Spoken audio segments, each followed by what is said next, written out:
Bonjour. Patrick, bonjour. Armel, bonjour.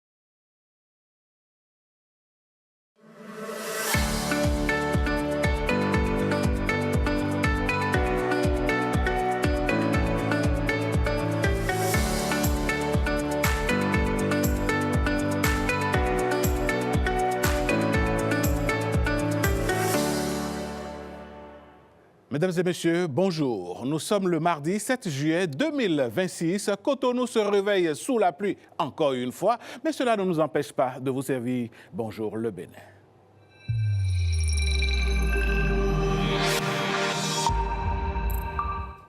Le bulletin d'information de ce matin nous est présenté par Victorine Bondé et c'est le premier acte qui démarre Bonjour le Bénin.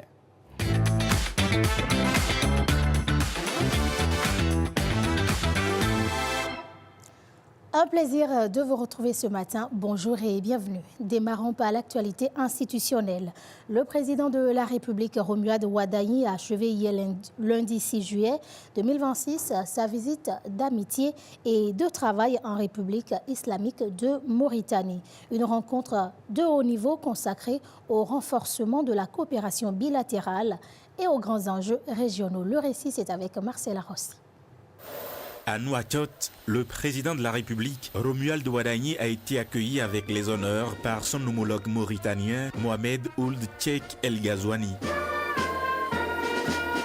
À l'aéroport, les deux chefs d'État assistent à l'exécution des hymnes nationaux avant le premier entretien. Les échanges se sont ensuite poursuivis au palais présidentiel où une séance de travail réunit les deux délégations. Au cœur des discussions, le renforcement des relations d'amitié et de coopération entre le Bénin et la Mauritanie, ainsi que les défis communs liés au développement, à la sécurité et à l'intégration régionale. Au terme de cette visite d'État, le président Romuald Wadayi est raccompagné à l'aéroport, une marque d'estime qui vient souligner la qualité des relations entre les deux pays. Cette visite s'inscrit dans la dynamique diplomatique engagée par le chef de l'État en faveur d'un dialogue renforcé avec les partenaires africains et d'une action concertée sur les grands enjeux de l'espace ouest-africain et sahélo-saharien.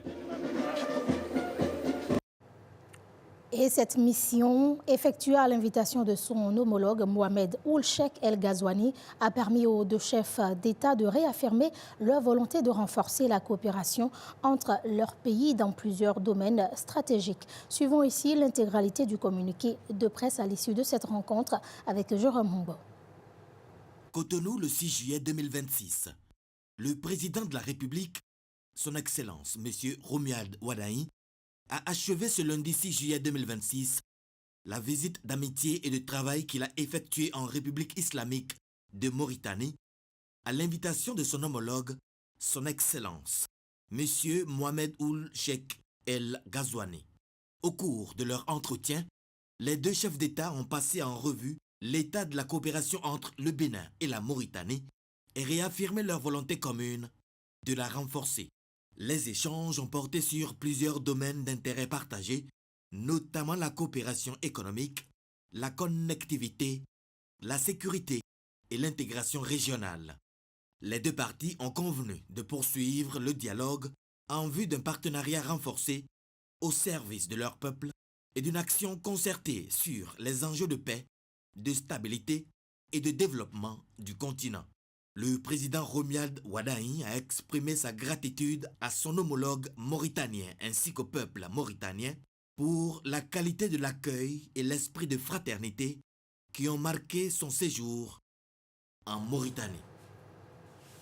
Autre actualité, le gouvernement allège les charges des commerçants installés dans les nouveaux marchés urbains et régionaux. À compter de ce mois de juillet, les redevances mensuelles liées à l'occupation des places sont revues à la baisse avec des réductions allant de 15 à 30%. Cette mesure adoptée mercredi dernier en Conseil des ministres vise à améliorer les conditions d'exploitation de ces espaces marchands. Écoutons les précisions ici du porte-parole du gouvernement.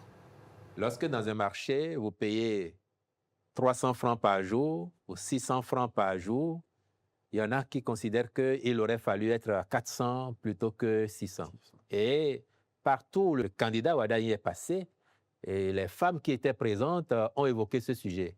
Et le président Talon avait déjà mis en place une équipe pour réfléchir à la question. Le président Wadayi a renforcé cela et effectivement a regardé et dit s'il faut que le gouvernement fasse un effort supplémentaire, comme ça a été annoncé justement dans le compte-rendu du Conseil, en demandant au ministre des Finances d'apporter un peu plus de subventions pour qu'on puisse réduire les redevances, et bien que cela soit fait. Et effectivement, sur cette base-là, le gouvernement a demandé à la ministre du Commerce intérieur de voir avec ses équipes de l'ANAGEM afin que les décisions subséquentes soient prises. Et l'ANAGEM a tout de suite réagi après, de sorte que quand vous allez désormais, pour compter du mois de juillet, dans les marchés, là où on paye 21 000 francs le mois, ça va être désormais 15 000 francs. Là où vous payez 18 000 francs le mois, ça va être désormais 12 000 francs. Dans les marchés régionaux où on payait 7 500 francs le mois, ça va être 5 000 francs. Et dans les mêmes marchés urbains, il y a des magasins, il y a des entrepôts, il y a des boutiques. Là également, les loyers sont revus à la baisse. Il y a par exemple des entrepôts qui coûtaient 2 125 000 francs le mois, qui vont coûter désormais 1,5 million. Donc, on a renoncé à 625 000 francs le mois, par exemple, sur ce type de locaux. Pour nos populations, cela représente du pouvoir d'achat qu'on leur concède. Et l'État fait un effort supplémentaire en mettant les subventions qu'il faut parce que quand on regarde le standing de ces infrastructures, il faut quand même bien les entretenir pour qu'elles soient toujours plus attractives et qu'on puisse en réaliser aussi ailleurs. Si on avait les moyens de dire, bon, ça va être gratuit pour tout le monde, c'est ce que vous aurez peut-être souhaité. Certaines familles, elles, auraient souhaité ça. Absolument. Si on avait les moyens de dire que ça va être gratuit pour tout le monde, on l'aurait fait, mais nous ne sommes pas encore aussi riches en tant que pays pour faire ça.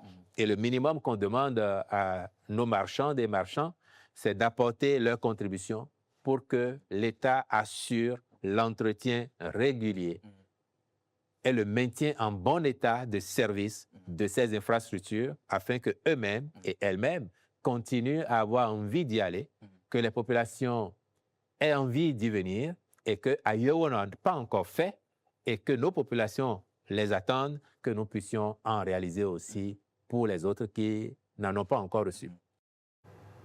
Le gouvernement a également abordé la question de l'harmonisation des coûts des actes judiciaires. Une décision qui, selon le porte-parole du gouvernement, facilite la vie des citoyens et sécurise le denier public. On l'écoute ici au micro de Jérôme Hongbo et Mohamed Bio. La décision du gouvernement, c'est de demander au garde des Sceaux de veiller à ce que cette harmonisation soit définitive et maintenant, pour préserver les deniers publics, rendre le paiement électronique comme seul mode de règlement de ces actes. Il se trouve que dans certaines de nos juridictions, dans certaines de nos administrations, il y a des agents de l'État qui se font intermédiaires entre les populations et la caisse. Et pour un acte qui coûte 1 000 francs, le citoyen peut être amené à débourser 1 500 francs, 2 000 francs, contre promesse de l'aider peut-être à vite avoir son acte alors qu'on lui fait de faux frais. Donc, par cette décision-là, nous voulons éviter les faux frais à nos concitoyens pour que l'acte qui coûte 1 000 francs ne lui revienne pas à plus que 1 000 francs auxquels s'ajouteraient éventuellement les frais d'envoi et pas plus que ça. C'est la vertu de cette décision-là. Sur la terre des humains, il y en aura toujours pour essayer de resquiller ou de contourner. Il y en aura toujours. Mais l'administration a le devoir aussi de trouver les solutions pour sécuriser les données publiques et faciliter la vie aux usagers. C'est ce que nous avons essayé de faire à travers cette décision. Les deux gains, c'est faciliter la vie à nos concitoyens dans leur démarche vis-à-vis de l'administration judiciaire et en même temps sécuriser les deniers publics.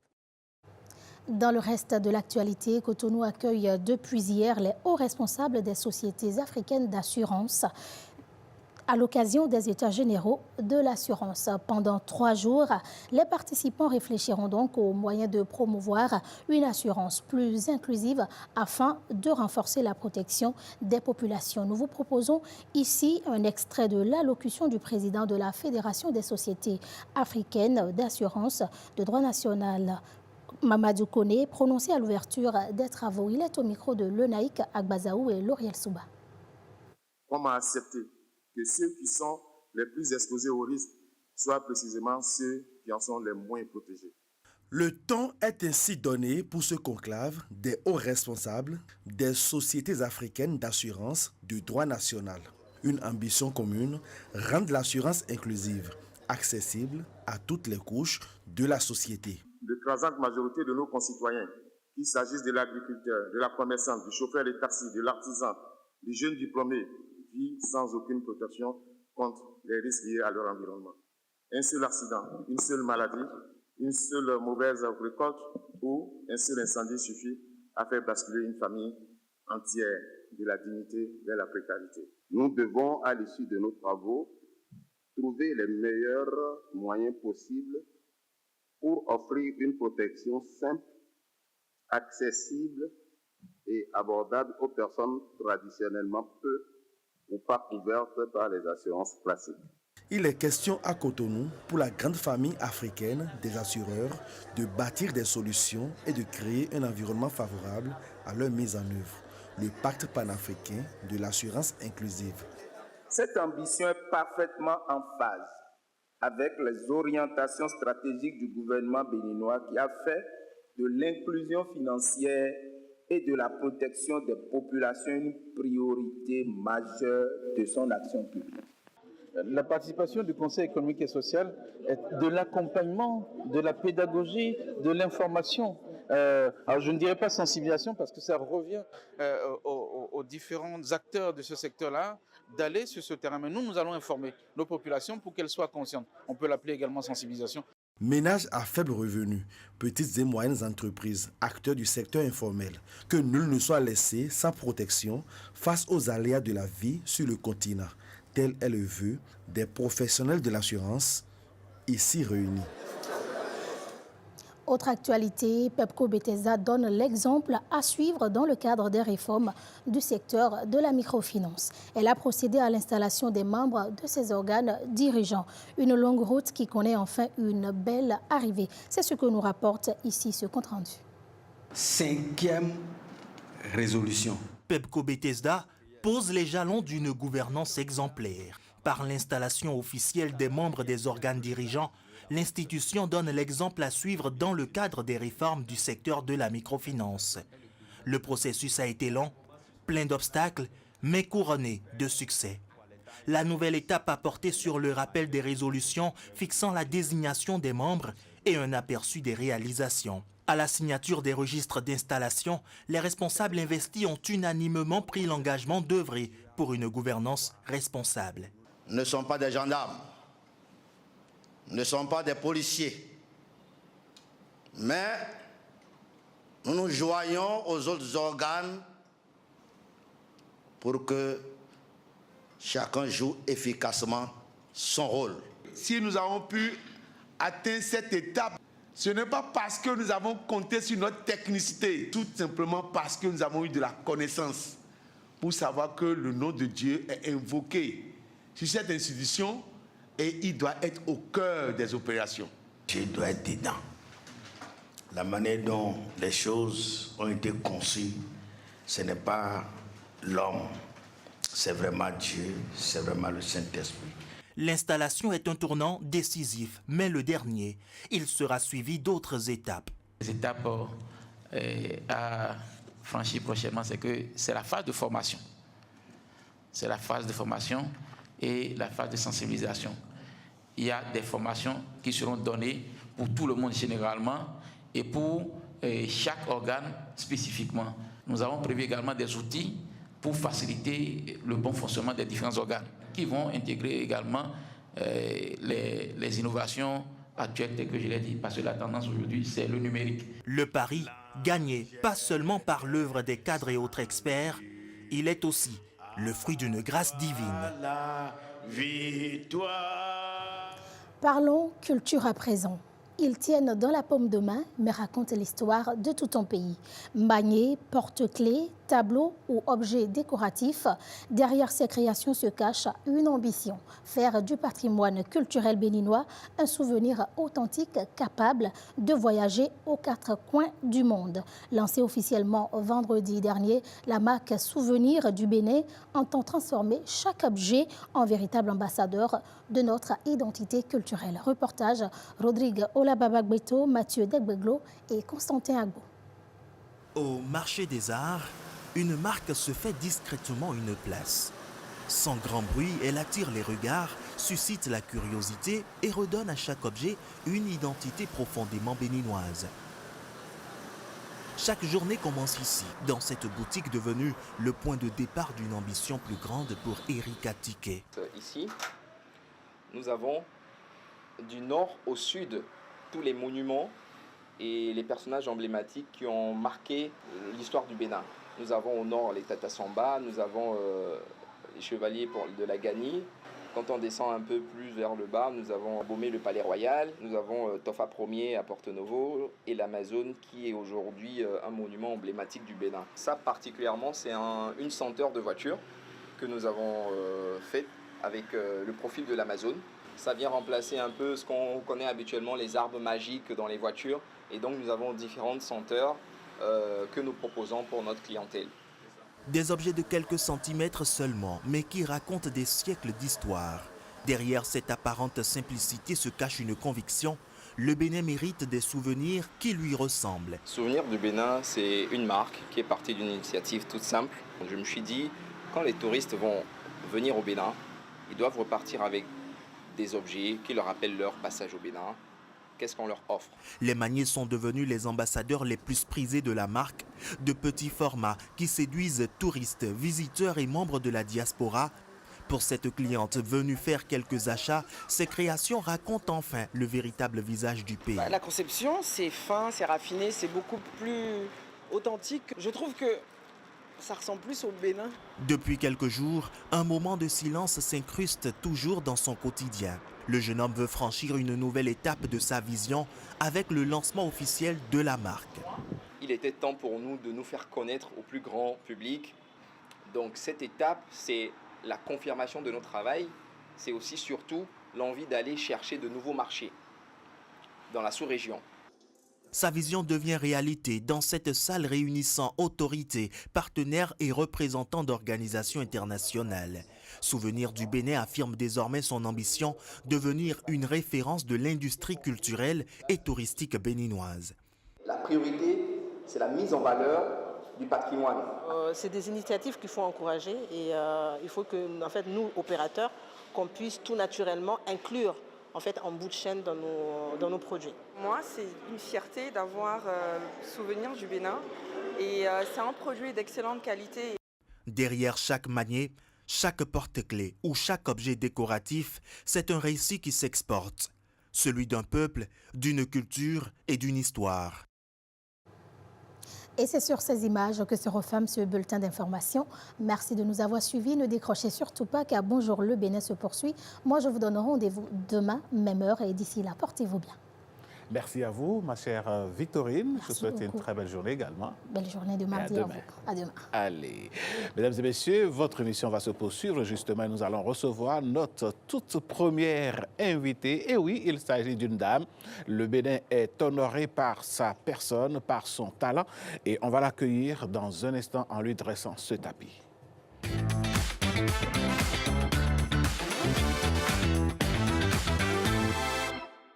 Et oui, désormais, elle fait partie du cercle très fermé des chevaliers des arts et de lettres de la France.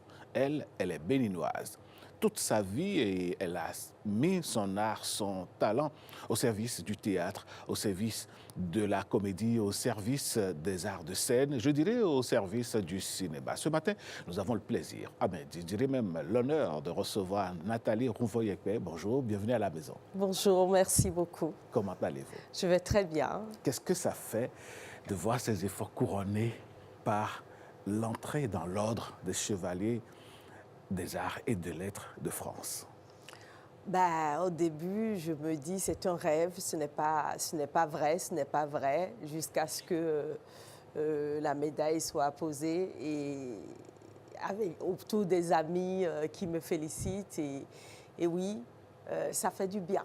Ça fait du bien d'être reconnu. C'est ça. Mais l'histoire a commencé il y a très longtemps. Nathalie et le théâtre, ce n'était pas vraiment la vraie histoire d'amour au départ. C'est plutôt le théâtre qui vous a dit « moi, je vous choisis ». Racontez-nous l'histoire. Oui, je dirais que c'est une vraie histoire d'amour, seulement qu'en amour, parfois ça pèse plus d'un côté que de l'autre. Donc oui, c'est le théâtre qui m'a fait la cour longtemps et je refusais d'y croire. Moi, j'étais beaucoup portée sur la médecine, je voulais être médecin, mais les circonstances n'arrêtaient pas de m'amener vers le théâtre jusqu'à ce que j'aille à l'École internationale du théâtre qui venait d'ouvrir ses portes en 2004. Et là, j'ai découvert vraiment ce que c'est que ma sensibilité artistique et ce que j'avais envie de faire. Nathalie Rouillard, dans les tout premiers instants de la naissance de cet art en vous, c'était à la base une histoire de moquerie. Vos camarades en préparant cette émission, j'ai découvert que vous vous moquez un peu de vos camarades au lycée qui s'adonnaient au théâtre. Vous estimiez que c'était en griffe les tarés qui n'avaient rien à faire, qui allaient dans le domaine.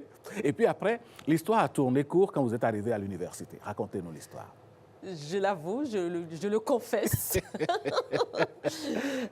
Mes références au collège n'étaient peut-être pas les bonnes. Parce que moi, je me disais, justement, c'est les élèves qui ne savent pas apprendre leur leçon, là, qui vont se réfugier dans le théâtre, qui grimacent et qui prétendent faire rire les gens. Et ça m'ennuyait énormément.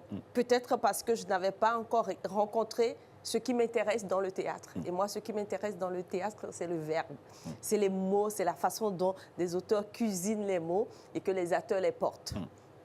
Donc oui, pendant longtemps, moi, quand on m'a appelé, je me souviens à Ballot, Fernand, Barthélemy aussi, Barthélemy Patindé, qui m'ont fait la cour longtemps, qui m'ont dit oui, tu serais une excellente comédienne. Et même mon professeur de français un jour m'a dit aussi, tu ferais une grande écrivaine. Je trouvais que c'est des petits rêves, ça. Moi, je voulais être un grand médecin. Ouais, on va dire docteur. Voilà, exactement. Voilà. Docteur Rouvoyekpe, voilà.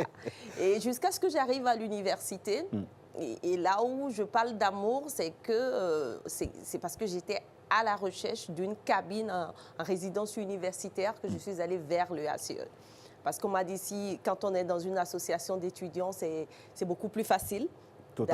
D'être logé. Le ACE qui est l'ensemble artistique et culturel des étudiants.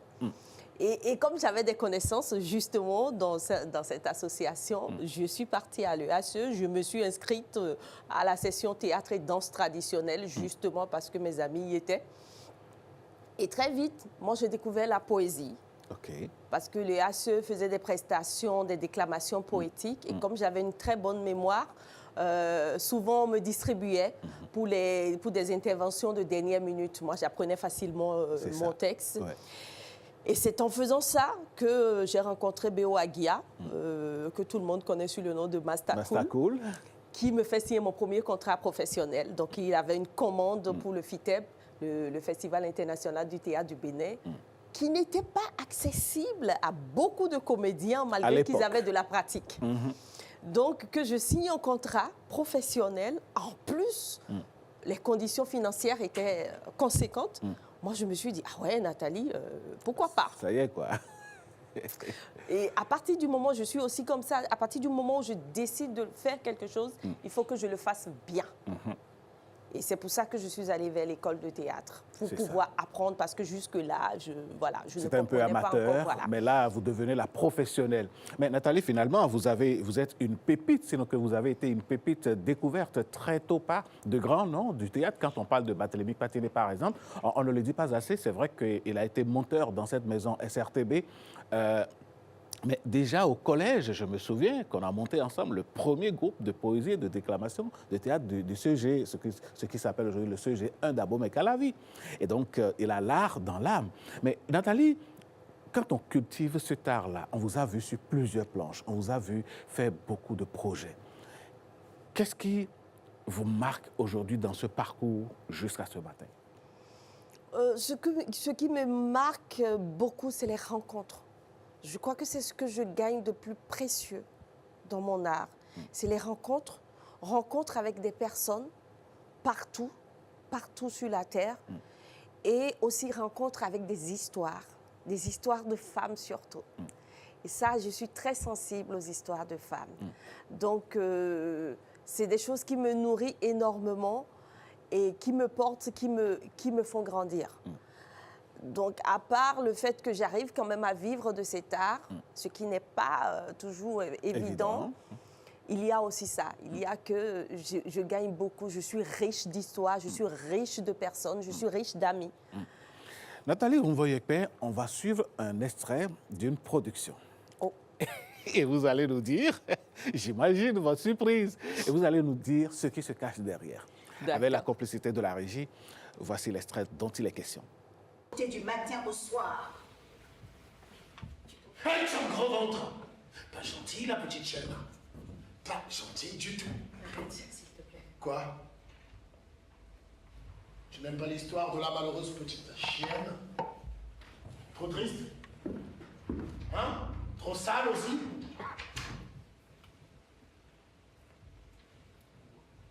Mais elle, au moins, elle n'a pas de gosse. Il y en a même des jeunes filles qui ne sont plus jeunes. Il y en a partout d'ailleurs. C'est pas faux. Vous parlez de moi, c'est ça? Qui se sent morveux? Qui peut se sentir morveux à cause de la parole de notre grosseur? On n'est pas papa parce que l'un de tes milliards de spermatozoïdes a fait le boulot à ta place. Je valide. Un homme comme Kofi, c'est une opportunité qui ne se présente pas deux fois dans la vie d'une femme. Et si je tombe amoureuse de lui? Surtout pas. Ne tombe pas. Pas besoin de sentiments pour ça. Pense aussi à de la bonne bouffe. Oh, le sauce d'arachide. Non.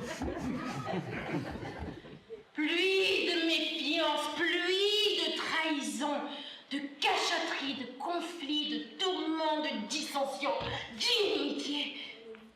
Que ce cercle de feu il brûle. On va tous brûler. Moi, toi, lui, les maisons, la rue, la capitale, le pays, tous me mailler, brûler, incinérer, la mariée, la famille, maman, la taille, les invités. Parce que tu crois, je me suis trompée. Je me suis vraiment trompée. J'ai cru que ton mariage serait le salut de la famille. On y a cru toutes les deux. Mais tu sauves ta tête à toi seule. Ce n'est pas vrai. Et qu'est-ce qui est vrai dans l'histoire, Nathalie? Dites-nous tout. Donc, comme je le disais tout à l'heure, donc je suis nourrie par des dizaines, des centaines d'histoires, des personnes que je rencontre, des femmes autour de moi, des amis, la famille et tout. Donc, ce qui est vrai, c'est qu'il y a une bonne partie de cette histoire de Koursonos qui a été inspirée par des réalités autour de moi ou des choses que j'ai lues dans des journaux. Quelle était la trame de Koursonos? Alors, Koursonos, je dois le dire, c'est ma toute première pièce que j'ai écrite toute seule. Donc, il y a eu beaucoup d'hésitations, mais c'était clair que ce que je voulais, c'est la pression sociale, c'est la pression que des femmes reçoivent à partir d'un certain âge. On commence par te dire 25 ans et tu n'es pas encore fiancée, c'est catastrophique. Donc, cette pression, comment est-ce que je matérialise ça? Comment est-ce que j'incarne ça dans mon écriture? Donc, ça a été longtemps mon point d'hésitation jusqu'à ce que je trouve le personnage, les les on-dit. Et les on-dit, c'est un personnage choral, donc il y a plusieurs personnes, le quartier, la presse. Ah, nous aussi, on est concernés. Voilà. Ouh là là. Il y a tout le monde, hein, les on-dit, tout ce que les autres disent de toi quand tu atteins l'âge qu'on appelle quand tu deviens femme et que tu n'es pas encore casée. Alors, Nathalie Rouvoyekpe, vous ne faites pas qu'être comédienne. Vous êtes allée à l'écriture. Vous écrivez aujourd'hui et vous ne vous êtes pas arrêtée là, vous mettez en scène. Comment est-ce que l'on porte la triple casquette d'écrivaine, comédienne, metteuse en scène? Merci. Je dois d'abord dire que ça a été très difficile aussi d'en arriver là, parce que dans l'environnement artistique, il n'y a pas de femmes qui osent aller à la mise en scène, qui osent aller à l'écriture. Je ne parle pas d'écriture de roman, je parle d'écriture théâtrale. Et bien que j'en avais envie, pendant longtemps, je ne me sentais pas légitime. Ah, d'accord. Je ne me sentais pas du tout légitime. Je me disais, c'est réservé pour des génies, des gens importants. Mais ayant incarné plusieurs personnages très forts, féminins, écrits par des auteurs extraordinaires, j'ai quand même un manque.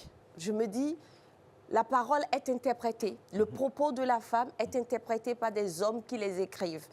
Parce que on n'a pas les mêmes sensibilités. Ce n'est pas la façon dont un homme voit une femme courageuse. Oui. Ce n'est pas de la même façon que l'autre femme la voit courageuse. C'est ça. Qu'est-ce qui fait le courage d'une femme? Qu'est-ce qui fait la beauté d'une femme? C'est important aussi que ça vienne d'une femme. C'est ça. À partir de ce moment, je commence par faire de la mise en scène d'abord. Donc, je prends des textes d'auteurs avec des personnages très forts, des personnages féminins, mais je mets en scène avec ma sensibilité de femme. Et je me souviens, Feu José Pliam a vu un de mes spectacles que j'ai monté grâce à son texte. Nous étions assis sur le rivage du monde. Et il m'a dit, c'est terrible. J'ai vu plusieurs versions de cette pièce, j'en ai vu tellement, mais c'est la première fois que je vois la version montée par une femme et je me rends compte que ce n'est pas du tout la même chose. Donc, ça m'a confirmé quelque chose. Ça m'a confirmé que je peux aussi aller à l'écriture. Et que je peux raconter la même histoire que des aînés ont déjà racontées, mais avec ma sensibilité de femme. C'est ça. Oui. Alors, Nathalie Rouvoyekpe, aujourd'hui, votre talent est reconnu à l'international. Et cela fait de vous aujourd'hui davantage, j'ai envie de dire, l'ambassadrice du théâtre béninois, l'ambassadrice de la culture béninoise. À quelle responsabilité cela vous appelle désormais? Les responsabilités sont énormes. D'abord, moi, c'est très important pour moi que les jeunes filles aient confiance en elles. Des jeunes femmes qui sont dans le milieu, encore une fois, c'est pas facile d'être femme dans le milieu artistique. Il faut toujours avoir peur de « on va dire que je suis ça, je suis une femme facile, mœurs légères ». Parce que les actrices, par exemple, embrassent d'autres hommes. Bien sûr. Et c'est très mal vu. Dans le feu de l'action, la professionnelle est en train d'exercer son métier. Oui. Et quand on embrasse, quand il y a un baiser, c'est un homme et une femme. Oui. Mais du côté de l'homme, c'est considéré comme une conquête. Ah ouais! Toi, tu as embrassé Nathalie Rouvoyekpe dans un film. Ah ouais! Même si c'est dans un film, hein? C'est déjà ça. Oui, c'est énorme. C'est-à-dire, il y a ce côté, ça, c'est le système patriarcal qui fait ça. Ah, d'accord. Que l'homme se dit, c'est encore une médaille. Alors que c'est l'inverse chez la femme. Donc, moi, le travail que je fais de plus en plus c'est sur les jeunes femmes. Cette confiance en elles. Et pourquoi pas ne pas considérer que quand tu es sur scène avec un homme, que c'est toi qui perds. C'est très important pour moi. Et que ça et motiver aussi d'autres à écrire. Je fais beaucoup ça. Donc, je dis à celles que je repère, je me dis, vas-y, je peux envoyer ton texte à tel dispositif, je peux, n'aie pas peur de faire des erreurs. Et quand on fait des erreurs, ce n'est pas parce qu'on est femme, c'est juste parce qu'on est un être humain. On est humain. Voilà. Tout le monde fait des erreurs. Donc ça, cette responsabilité, ça vient s'accentuer. C'est important pour moi, cette médaille, mais aussi c'est un message que je porte à cette jeune génération que je soutiens, que je motive. Je leur dis, vous voyez, c'est possible. N'est-ce pas? Voilà. Nathalie, quel regard portez-vous sur le résultat produit par l'implémentation des classes culturelles dans nos écoles? Voilà un projet qui me tient beaucoup à cœur. Encore au début, on se dit c'est de l'utopie, c'est un beau projet, mais le faire sur tout le territoire béninois, ça peut être compliqué. Mais je pense que le projet a été bien conçu, même si dans chaque projet humain, il y a toujours de petites failles qui se corrigent au fur et à mesure qu'on évolue. Et je suis très émue quand, pendant les restitutions, puisque je suis superviseur des classes culturelles, je vais aussi dans les établissements superviser le travail qui se fait. Je suis souvent très émue quand je vois des jeunes filles, encore une fois, voilà, des jeunes filles à la batterie, en train de jouer, à la guitare, ou des jeunes garçons aussi qui écrivent des textes. Qui composent. Déjà qui proposent des textes et qui proposent des histoires à raconter. Et je vois toute l'implication qu'ils mettent dedans. Ça me touche énormément. C'est un projet qui me tient à cœur et j'espère vraiment qu'il va perdurer. Nathalie, ça ne sera pas pour remuer le couteau dans la plaie, mais le FITEB a été le théâtre de votre premier contrat professionnel. Le FITEB est mort de ça plus tristement, j'ai envie de dire. Est-ce que vous rêvez de voir un autre rendez-vous à la taille, sinon supérieur à la hauteur du FITEB? Je peux vous assurer qu'il n'y a pas de plaie. Parfait. Moi, j'ai un dicton, je ne sais plus si c'est moi-même qui l'ai fabriqué ou pas, mais qui dit quand on continue de penser à ce qu'on a fait hier, c'est parce qu'on n'a rien fait aujourd'hui. C'est ça. Qu'est-ce que je veux dire par là? Moi, j'ai confiance aux autorités qui sont à la charge de la culture. J'ai confiance aux artistes, aux créateurs. Et je pense qu'il y a des choses qui se font. Et qu'on aura en festival, on aura des festivals plus grands, beaucoup plus grands que le FITEB. J'en suis confiante. Je ne peux pas dire que ça va être l'année prochaine ou c'est demain, mais je sais que ça travaille et que ça travaille surtout à tous les niveaux de la chaîne. Donc, pourquoi il n'aurait pas de résultat? Voilà. Et donc, l'espoir est permis. Oui. Nathalie, si une jeune fille, une jeune dame est en train de nous suivre maintenant et votre intervention de ce matin fait un déclic pour aller au théâtre, que lui diriez-vous? À la jeune fille, je lui dirais travaille. Travaille au quotidien, sinon travaille chaque heure. Travaille ta voix, travaille ton cœur, travaille ton assurance et surtout, cultive-toi, lis beaucoup et ne sois pas pressé. Surtout ça. Allez, on est en train d'aller vers la fin de cet entretien, désormais reconnu à l'international. Qu'est-ce que Nathalie voudrait davantage apporter au théâtre béninois, à la comédie béninoise pour son rayonnement encore plus fulgurant? Je continue d'écrire, je continue de jouer, je continue de faire de la mise en scène. Ce que j'aimerais apporter de plus, j'ai déjà commencé, c'est dans la transmission, c'est la formation. Et oui, je pense à des projets beaucoup plus concrets que le suivi individuel que je fais. Oui, c'est accentuer beaucoup plus, comment on appelle la transmission, la formation de jeunes qui arrivent, qui sont pétris de talent et qui ont besoin de quelqu'un sur qui s'adosser. C'est ça. Donc, faire des projets dans ce sens-là. Nathalie, si vous avez un mot de la fin, que nous diriez-vous? Je dirais un seul mot. Merci. Merci infiniment. Merci à vous également. Merci pour tout ce que vous apportez au pays et puisse-t-il vous accompagner davantage. Allez, merci et très bonne journée. Et vous savez qu'ici, c'est à la maison. Ne restez plus loin des membres de la famille. Revenez à la maison quand vous voulez. Je suis timide. Allez, vous n'allez pas me le faire, ça. Allez, mesdames, messieurs, c'était là Nathalie Rouveau-Yekpe que nous recevions sur votre émission pour parler donc de son actualité. On va marquer une pause pour faire un clin d'œil à nos partenaires.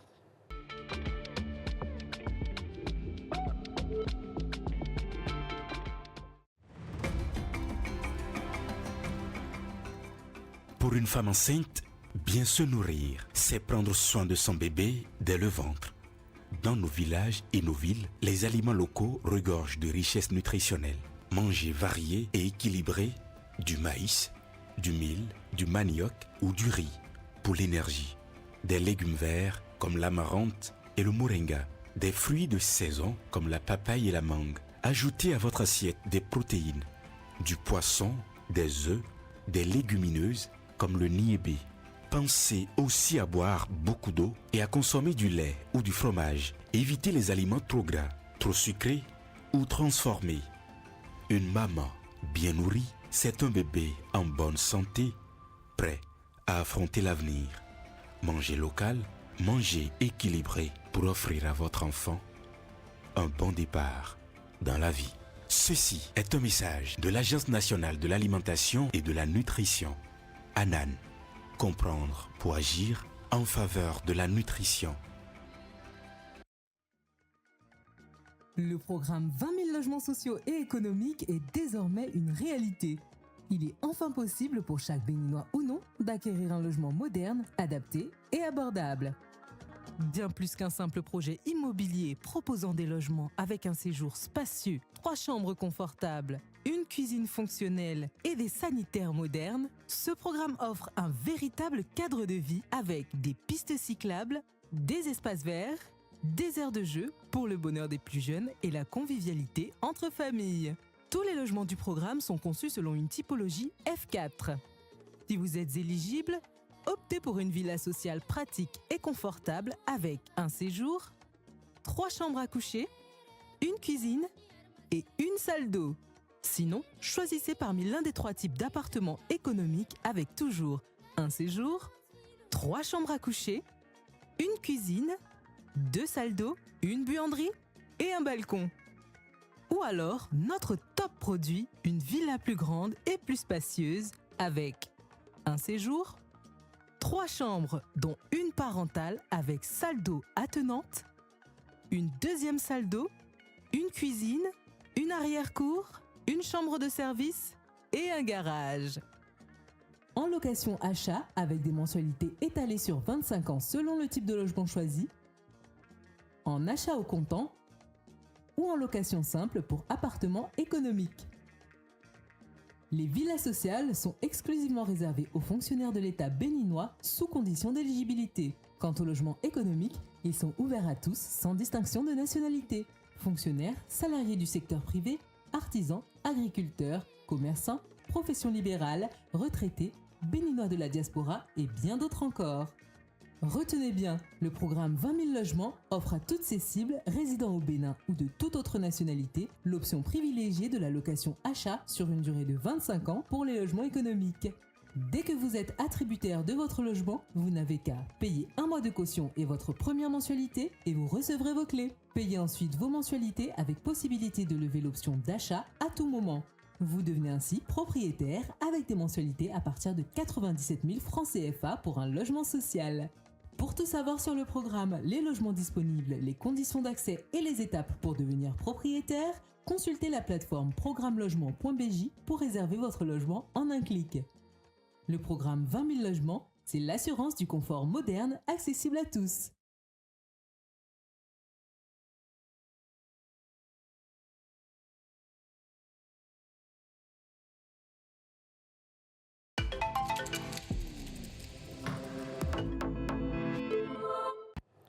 Retour plateau après cette intervention de nos partenaires dans votre matinale. On va ouvrir la page des événements à la une.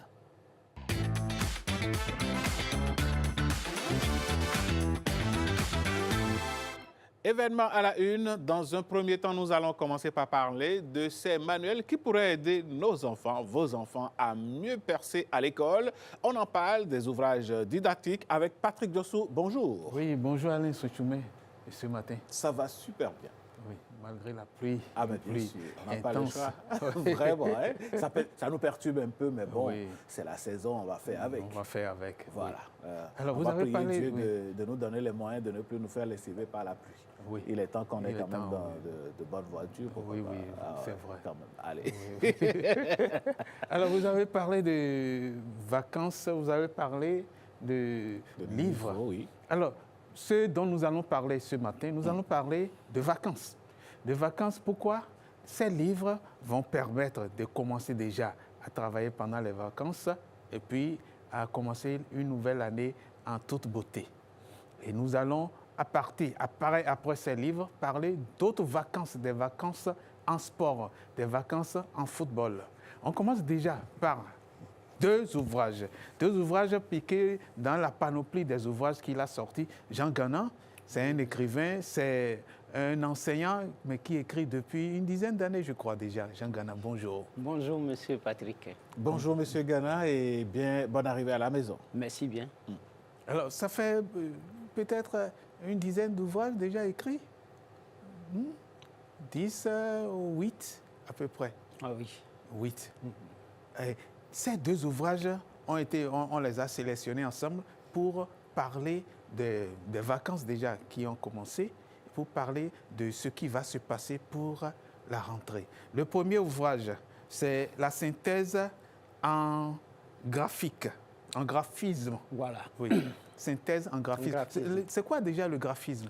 Le graphisme, il faut dire que c'est un exercice qui consiste à repasser le crayon ou le stylo dans des lignes ou des ronds, des courbes. Oui, déjà prédessiné. Voilà. D'accord. OK. Donc, synthèse en graphisme, c'est pour la maternelle et le CI. Maternelle et CI, et aussi pour ceux qui n'ont pas la main souple pour pouvoir bien tracer les lettres. Parce que le graphisme, c'est un exercice qui permet à l'enfant d'avoir la main souple. Et celui qui n'a pas la main souple ne peut pas écrire correctement. Donc, voilà. Vous conseillez que ceux qui sont même en 6e déjà... Voilà, oui. Il y a des élèves qui sont au collège qui n'ont pas la main souple, qui ne savent pas bien tracer les lettres. Donc, il leur faut ce cahier de graphisme, nécessairement. Nécessairement, un cahier de graphisme. Et à l'intérieur, qu'est-ce qu'il y a dans ce cahier de graphisme? Oui, ce sont les modèles, comme je l'ai dit tout à l'heure. Ce sont les lignes, les courbes dans lesquelles l'enfant repasse le crayon ou le stylo pour avoir la main souple. Ça prépare l'enfant à l'écriture, en fait. Ça prépare l'enfant à l'écriture. Est-ce à dire, M. Gana, qu'aujourd'hui, on a quand même des adultes qui écrivent et impossible de lire réellement? Oui, ce n'est pas leur faute. C'est parce que le graphisme a été bâclé. Même dans nos classes aujourd'hui, le graphisme est négligé. On pense que c'est donné pour corriger l'écriture de l'enfant. Il faut lui donner des modèles d'écriture. Non, il faut passer nécessairement par le graphisme d'abord. Et c'est ce que beaucoup n'ont pas encore compris. Voilà. Merci. Donc, cet ouvrage, synthèse en graphisme, maternelle, CI, donc je dirais maternelle jusqu'en terminale. Oui. Pour celui qui n'a pas la main souple. Ceux qui n'ont pas encore la main souple pour pouvoir écrire. Voilà pour le premier ouvrage. Le deuxième ouvrage parle aussi de synthèse, mais synthèse en écriture. Voilà. Vous avez mis primaire, mais vous m'avez expliqué que ça aussi, ça peut être utilisé pour le secondaire. Le secondaire. Oui. Et la synthèse en écriture, c'est quoi cette synthèse? L'écriture, la différence entre graphisme et écriture, on peut la faire? Oui, pas de souci.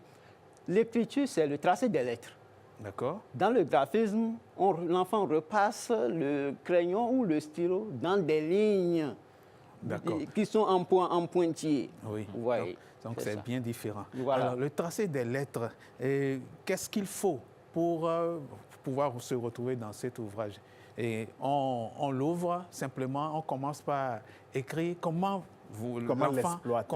l'exploiter, comment exploiter l'ouvrage. Tout d'abord, il faut apprendre à l'enfant comment garder le stylo. Il y a une manière pour pouvoir bien garder le stylo. D'accord. Et même des adultes ne le savent pas. Donc, il faut d'abord apprendre à l'enfant à garder le stylo. Après cela, quelle posture il faut adopter pour pouvoir bien écrire. D'accord. Il faut bien placer le cahier. Vous voyez, il faut enseigner cela à l'enfant. D'accord. Maintenant, pour le tracé de lettres, on a bien dit synthèse. Donc, c'est pour pouvoir occuper les enfants pendant les vacances. D'accord. Il y a des parents qui, pour occuper leurs enfants, leur donnent des modèles qui ne sont pas convenables.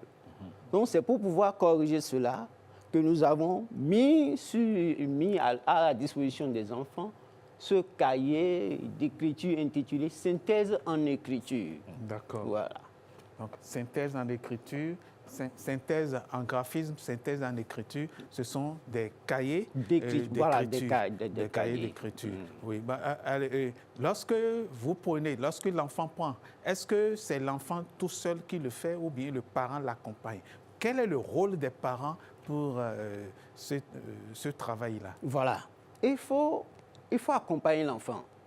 Il faut rester derrière lui pour le tracer des lettres, lui montrer d'abord le modèle. C'est dedans, ils vont suivre les indications qu'il y a dans le cahier pour pouvoir s'en sortir. D'accord. Et quand ils s'en sortent, vous êtes sûr qu'à la fin, ils auront de belles écritures? Oui. Mais si l'enfant n'a pas la main souple, il lui faut nécessairement le cahier de graphisme. La synthèse en graphisme, il faut ça d'abord. Donc il faut passer par le graphisme pour aller à l'écriture. Voilà, c'est d'une étape à une autre. Voilà. Et dans ce livre, on peut voir les modèles. C'est-à-dire que nous avons ces modèles où on passe le crayon ou bien le bic là-dedans, histoire de se faire la main, de retrouver cette maniabilité de la main pour avoir une très bonne écriture. Il y a des gens aujourd'hui, quand ils écrivent, vous avez envie de vraiment lire, quoi. Surtout nos aînés, certains de nos aînés écrivent très bien. Mais qu'est-ce qui explique que même quand on finit par s'appliquer, qu'on acquiert une très bonne écriture, je vais faire un petit clin d'œil à nos amis les médecins, les docteurs en médecine ce matin, quand ils écrivent, c'est à la va-vite et puis on n'arrive pas à lire. Et comment est-ce que ça peut s'expliquer, M. Ghana? Bon, il y a le manque d'application, ou je vais dire la négligence parfois. C'est ça. Et donc, même adulte, on peut s'exercer à la chose. Voilà. On en fait un passe-temps et puis on reprend. C'est vrai ça. qu'on est à l'ère du numérique que nos journalistes, par exemple, nous allons en reportage avec tout ce qui est numérique. On fait tout sur nos téléphones, nos tablettes. Et puis bon, voilà, le stylo n'a pas disparu. Et il faut quand même revenir à ça, à cette pratique-là. Voilà. Parfait. Merci, Ghana. Merci. Et s'il y a un mot de la fin pour conclure, pour parler de ces deux ouvrages, parce que c'est une panoplie, mais on a choisi deux ouvrages. Je le rappelle aux téléspectateurs, ce n'est pas son premier jet. Mais on a choisi ces deux ouvrages spécialement pour ces vacances. Voilà. Oui. S'il faut dire quelques mots de la fin, qu'est-ce que vous allez dire pour inviter les parents?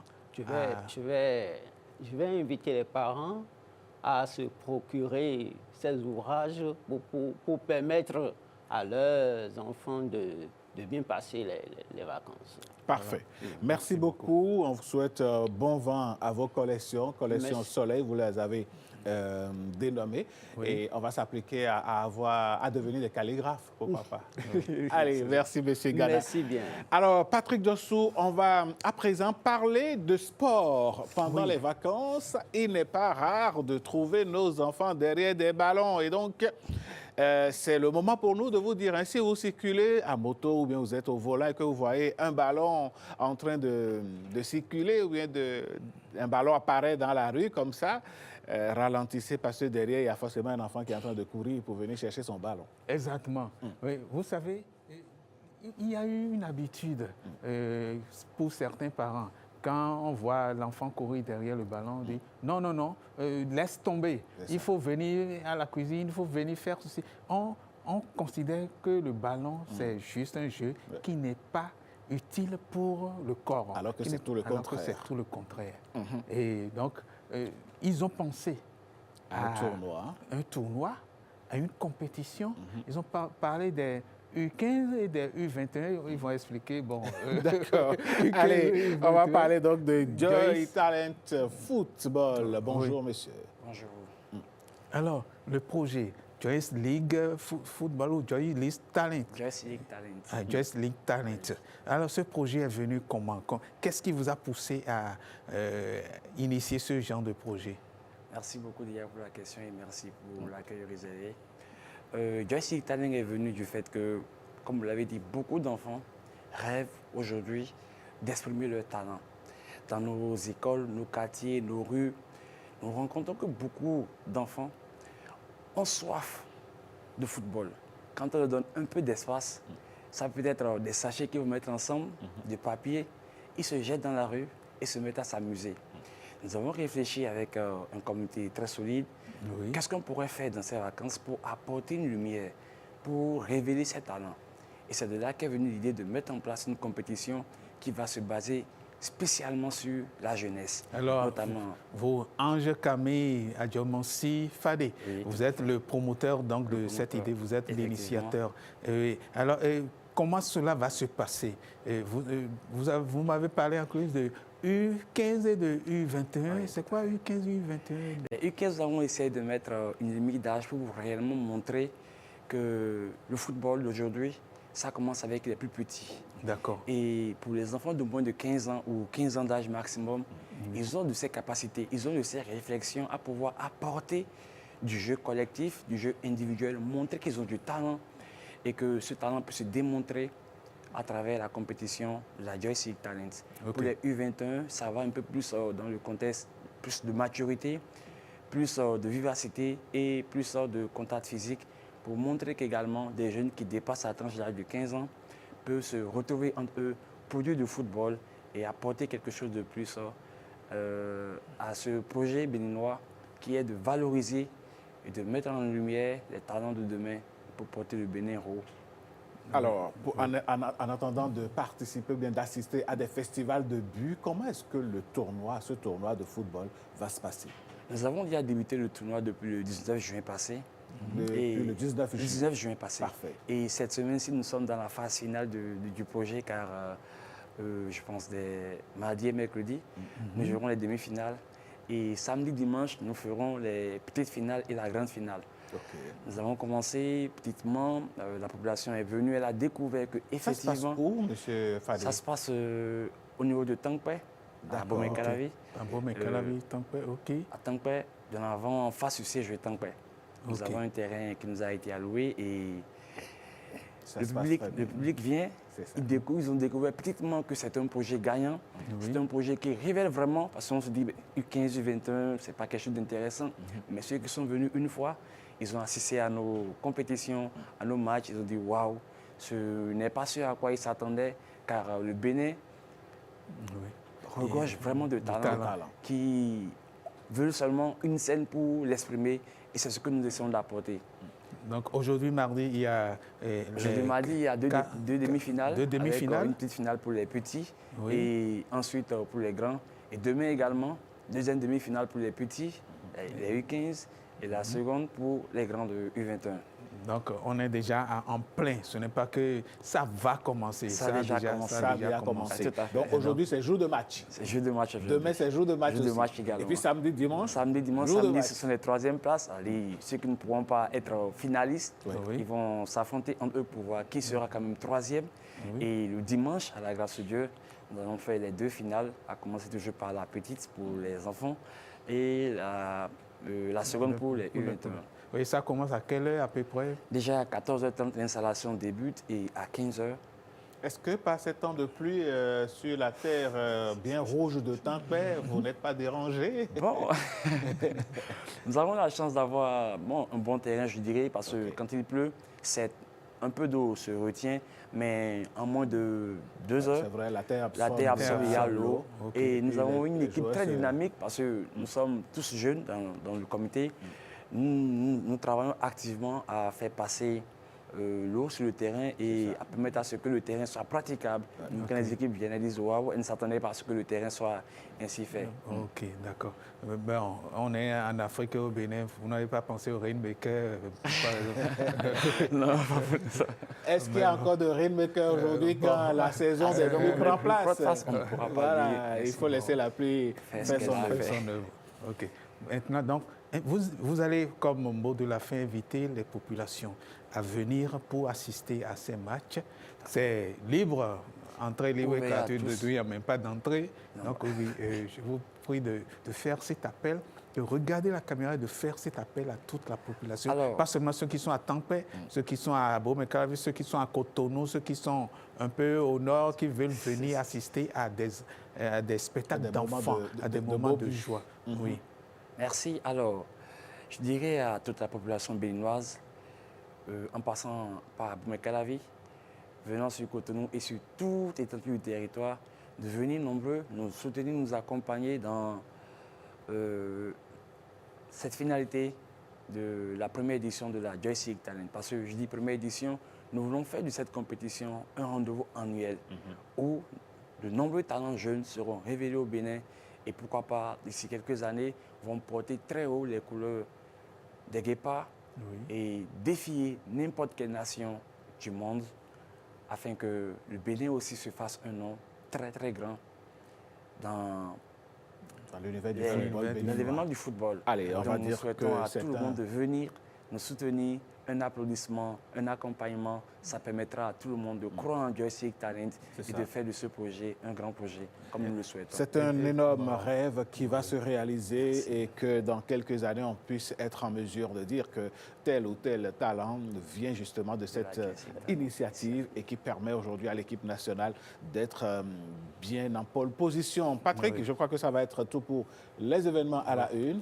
On se retrouve demain par la grâce de Dieu. Par la grâce de Dieu. Et belles vacances avec des ouvrages, belles vacances avec du football. Allez, mesdames et messieurs, merci. On va continuer cette émission et cette fois-ci, d'événements à la une, on va bifurquer et prendre la direction des mouvements qui portent le Bénin, des mouvements de ceux-là qui, d'une manière ou d'une autre, ont apporté leur pierre à l'édification de cette nation culturelle. Et ce matin, dans Bénin en mouvement, Jennifer Sativi nous propose d'aller à la rencontre d'un homme, Sébastien Davos. C'est un acteur béninois qui a apporté sa touche au cinéma de notre pays, en fait la place, et on regarde cet élément.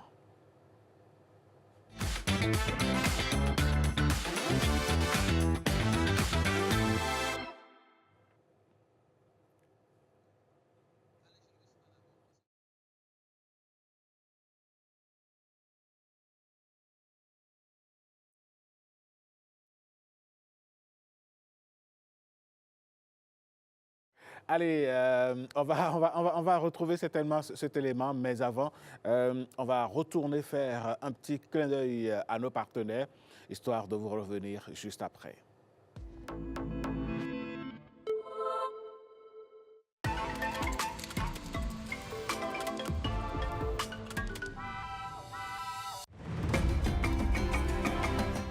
Ils sont partout, dans les boutiques, à la maison, à l'école, et nos enfants en raffolent. Les aliments ultra transformés, biscuits, bonbons, nouilles instantanées, chips, boissons sucrées, snacks, gâteaux, pizzas industriels, les saucisses et saucissons. Ce sont des aliments fabriqués par l'industrie dont la composition naturelle a été fortement modifiée. Le problème, bien qu'ils soient faciles d'accès, pratiques et prêts à être consommés, les aliments ultra transformés contiennent très peu de nutriments utiles, presque pas de vitamines, presque pas de fibres, mais en revanche, ils sont très riches en sucre, en sel, en mauvaise graisse, en colorants et additifs chimiques, ce qui ne fait aucun bien à la santé.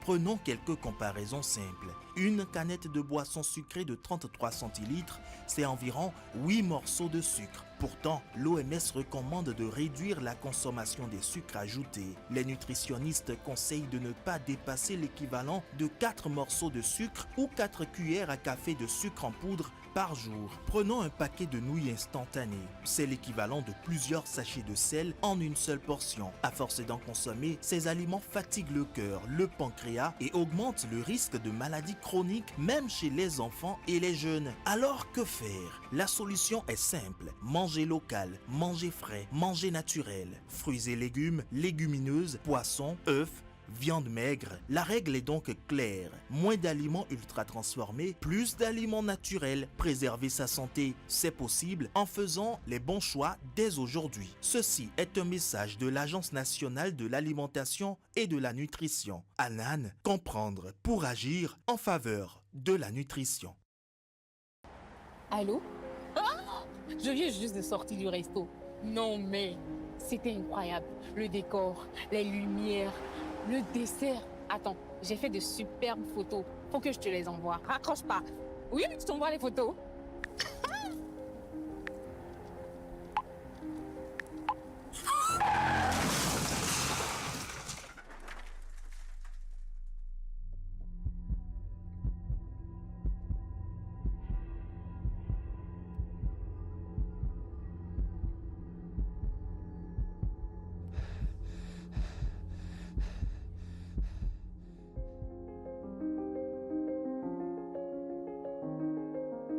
Ensemble, disons oui au port de casque, stop à l'excès de vitesse, à la distraction au volant et à l'alcool avant le volant.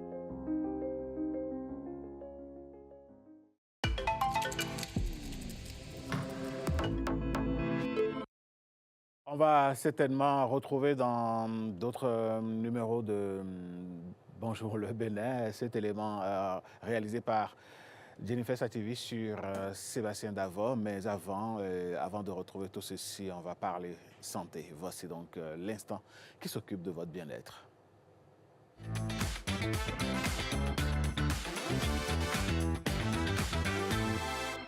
Instant santé, ce matin, nous allons parler de manger, n'est-ce pas Christelle? Bonjour. Bonjour Alain, bonjour à toutes et à tous. Alors aujourd'hui, on parle de rééquilibrage alimentaire, comment manger sainement sans se priver. C'est la question qu'on se pose ce matin. Avant de planter le décor, je vous propose de suivre cet élément. Je suis passée de 120 kg à 96 kg en mangeant équilibré, sans trop de frustration. Donc mon programme alimentaire est très simple. 100 g de protéines, dont dans les protéines on a viande, poisson, œufs, tofu. 100 g de féculents. Les féculents c'est le riz, les pâtes complètes, quinoa, macabo, plantain, ce que vous voulez. Et puis on a 200 g de légumes. Et idéalement au niveau des légumes, il faudrait prendre 100 g de crudités et 100 g de légumes cuits. Bon, moi, en général, je n'avais pas toujours des crudités dans mon alimentation, mais j'essayais de varier les légumes. C'est-à-dire, je pouvais prendre 100 g de tomates et 100 g d'haricots verts, ou dans un plat, je mettais 100 g de courgettes et 100 g de brocolis. Voilà. Donc, j'essayais de mixer comme ça pour apporter de la variété. Ensuite, pour les matières grasses, on n'a droit qu'à 1 cuillère à café d'huile. Je sais que c'est très peu, mais c'est ce que je faisais et j'arrivais à avoir des bons plats. Donc moi, je jouais beaucoup sur les épices. J'épissais beaucoup mes plats. Donc si vous êtes quelqu'un qui aimait les épices, lâchez-vous, mettez beaucoup d'épices. Ça va essayer de compenser le fait qu'il y ait très peu d'huile. Et puis au niveau des desserts, un yaourt et un fruit.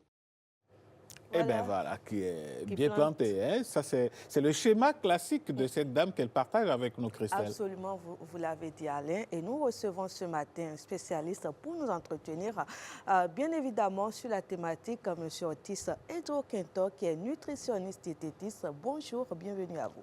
Bonjour, Madame Afoula. Alors, Monsieur Edro-Quintor, pardon. Alors, le rééquilibrage alimentaire, c'est une notion que beaucoup de personnes confondent véritablement avec le régime alimentaire. Est-ce que vous pouvez nous aider à clarifier ces deux thèmes-là? Ok, merci beaucoup. Le rééquilibrage alimentaire consiste à un changement à adopter progressivement et sur le long terme de nouvelles habitudes alimentaires qui sont adaptés aux besoins de l'organisme sans véritablement aller sur les notions de restriction, de privation ou bien d'interdit alimentaire. Donc, contrairement au régime alimentaire, le rééquilibrage alimentaire reflète un plaisir, un acte de plaisir. Chaque aliment qu'on prend doit être un acte de plaisir et écouter, être à l'attente, être à l'écoute également des besoins de son organisme. Et ça s'étale sur la durée. Ça, c'est sur la durée, contrairement à un régime où ça serait de façon ponctuelle, 1 semaine, 2 semaines, ça dépend des objectifs, mais le rééquilibrage alimentaire consiste à moduler de façon durable ces habitudes alimentaires pour avoir de très bonnes habitudes pour pouvoir mieux vivre. Et on va rappeler ces habitudes-là, la dame a commencé par le dire. Oui, à travers sa recette, c'est un message que l'ORTV a l'habitude de passer ici, grâce à l'ANAN. Grâce à la SRTV, grâce à la NAN, qui 2 portions. Chaque assiette, ça doit composer de 2 portions de légumes, donc c'est-à-dire les fibres. Le quart doit être des féculents. Quand on parle de féculents, ça doit être le maïs, les dérivés de maïs, le riz, la pâte, la cassa, et le macaroni, le couscous. Ce sont des féculents. Donc, le quart des féculents. Et le quart restant, ça doit être des protéines. Les protéines, c'est des aliments de source de protéines qui sont le poisson, la viande, le fromage, les haricots également. Alors, est-ce que le rééquilibrage alimentaire est destiné à toute personne qui suit un processus de perte de poids forcément? Non, le rééquilibrage alimentaire est adapté à tout le monde. que ce soit les enfants, les adolescents, les personnes âgées, ou même les femmes enceintes, ou bien les personnes souffrant d'une affection chronique particulière. Elle est adaptée à tout le monde. L'objectif premier du rééquilibrage alimentaire consiste à chercher le bien-être, à avoir une meilleure digestion, par exemple, un meilleur équilibre hormonal, par exemple. À des moments donnés, chez certaines personnes, on mange beaucoup plus qu'il en faut. Et c'est peut-être 15 minutes, 20 minutes après, on se rend compte qu'on a beaucoup plus mangé. Alors que le rééquilibrage alimentaire peut corriger ce genre de choses parce qu'un rééquilibrage alimentaire bien fait va demander à l'individu de manger beaucoup plus lentement.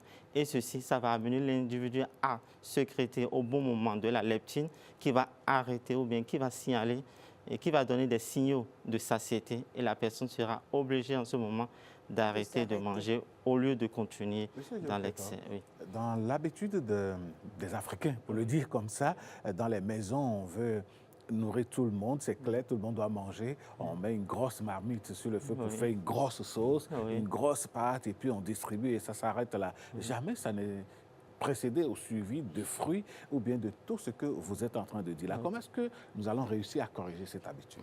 OK, comme vous l'avez dit, nos habitudes alimentaires sont souvent déséquilibrées.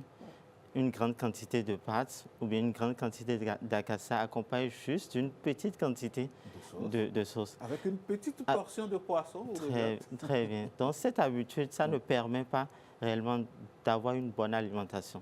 En ce faisant, parce que on apporte beaucoup plus les glucides. Alors qu'apporter beaucoup plus les glucides en une période ou bien dans une assiette, ça amène l'organisme à un moment donné, après la digestion, à se retrouver à une quantité excessive de glucose dans le sang. On va parler d'hyperglycémie qui sera régulée.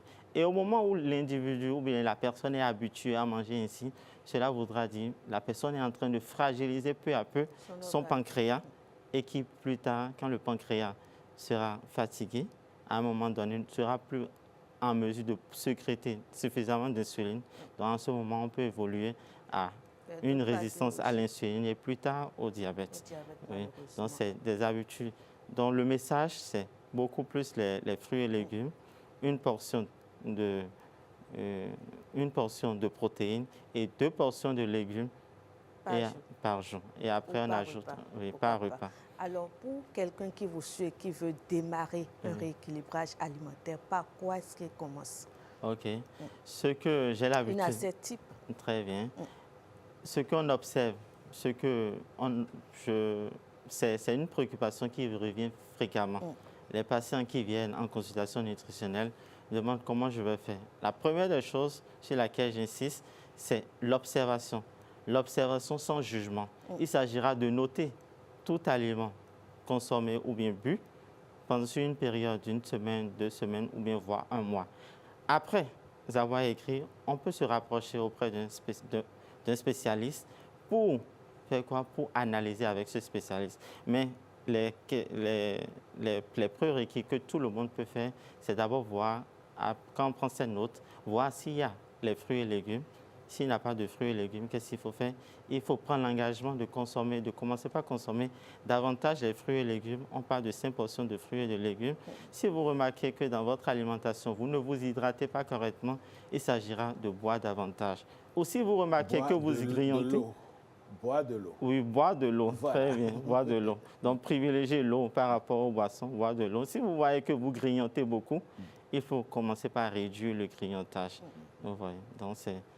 Oui. Alors, il y a certaines habitudes qu'on recommande lorsqu'on est en plein rééquilibrage alimentaire de mettre de côté, comme la consommation de certains aliments, par exemple. Comment on arrive quand même à dominer, je vais dire, sur ces habitudes accumulées pendant des années?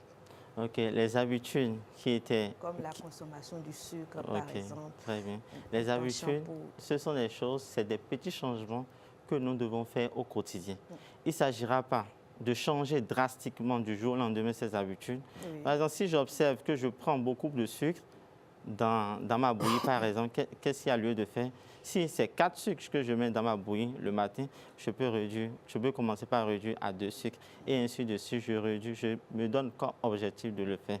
Par exemple, la consommation d'eau. Si je n'ai pas l'habitude de boire suffisamment d'eau, il reviendra de commencer par boire peu à peu et si possible aromatiser. On peut mettre des feuilles de citronnelle, par exemple, des feuilles de laurier dans l'eau pour boire et ça va créer une saveur qui sera beaucoup plus agréable. Docteur, je dis docteur, Oui. Monsieur Hydroquintor, Oui. nos grands-parents avaient Oui. une habitude que les gens pensaient être synonyme de pauvreté. Oui. Quand vous voulez prendre la bouillie, on vous donne un seul morceau de sucre. Très Vous bien. coupez un peu de sucre et vous buvez, vous prenez la bouillie. Est-ce que ce n'était pas une manière de réduire la consommation du sucre? Ah oui, je crois que c'est une très bonne manière. Je me rappelle de ma grand-mère, c'est ce qu'elle a l'habitude de faire. Elle ne met pas du sucre, elle a juste un morceau de sucre. Et c'est avec ce morceau de sucre, elle prend toute la bouillie. C'est une habitude que les parents avaient développée qui, je crois, de nos jours est à recommander pour ceux qui prennent beaucoup plus de sucre dans leur consommation alimentaire. Alors, on le rappelle, le rééquilibrage alimentaire consiste tout simplement à manger sainement, plus sainement. Avec beaucoup de plaisir. Avec beaucoup de plaisir, sans et frustration.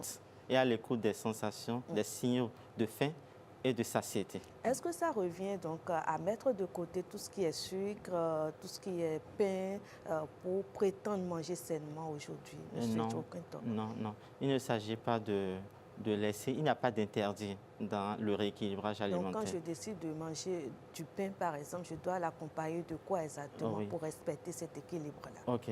Prendre du pain, vous devez le prendre en quantité raisonnable. Généralement, le pain qu'on trouve généralement, les baguettes de pain, sont des pains sans fibres. Alors que le pain sans fibres expose l'organisme après la digestion à se retrouver à une quantité beaucoup plus de glucose dans les instants après la digestion. Vous voyez. Donc, de ce fait, qu'est-ce qu'il faut faire? Il faut éviter de... On va pas arrêter. Les pains blancs, Il faut éviter les pains blancs, préférer les pains complets, beaucoup plus digestes pour l'organisme. Mais le pain complet, ce n'est pas ce qu'il y a de courant dans le pays. Oui, très bien. Donc, en fait, quand on fait la comparaison du pain complet et du pain raffiné, on remarque que dans le pain complet, il y a les fibres. Donc, on peut bien continuer par prendre le pain que nous avons, les pains baguettes que nous trouvons dans nos rues, mais en les accompagnant des légumes. Voilà. Par exemple, quand j'ai mon pain, au lieu de prendre uniquement du thé, du lait, ce que nous avons l'habitude de faire, je peux l'accompagner avec des fruits. Je peux l'accompagner avec des légumes également. Couper du concombre, par exemple, et accompagner avec. Avec de l'avocat aussi. Avec de l'avocat, très bien. Cela, ça va empêcher l'effet d'hyperglycémie que cet aliment. Le sandwich, oui, le sandwich.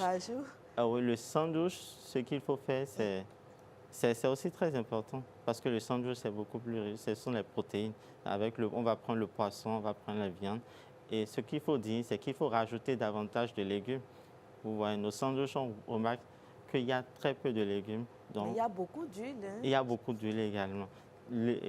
L'extrait qui était passé tout à l'heure, elle a parlé d'une cuillère à café d'huile, donc c'est déjà suffisant pour chaque assiette, pour chaque repas. D'accord.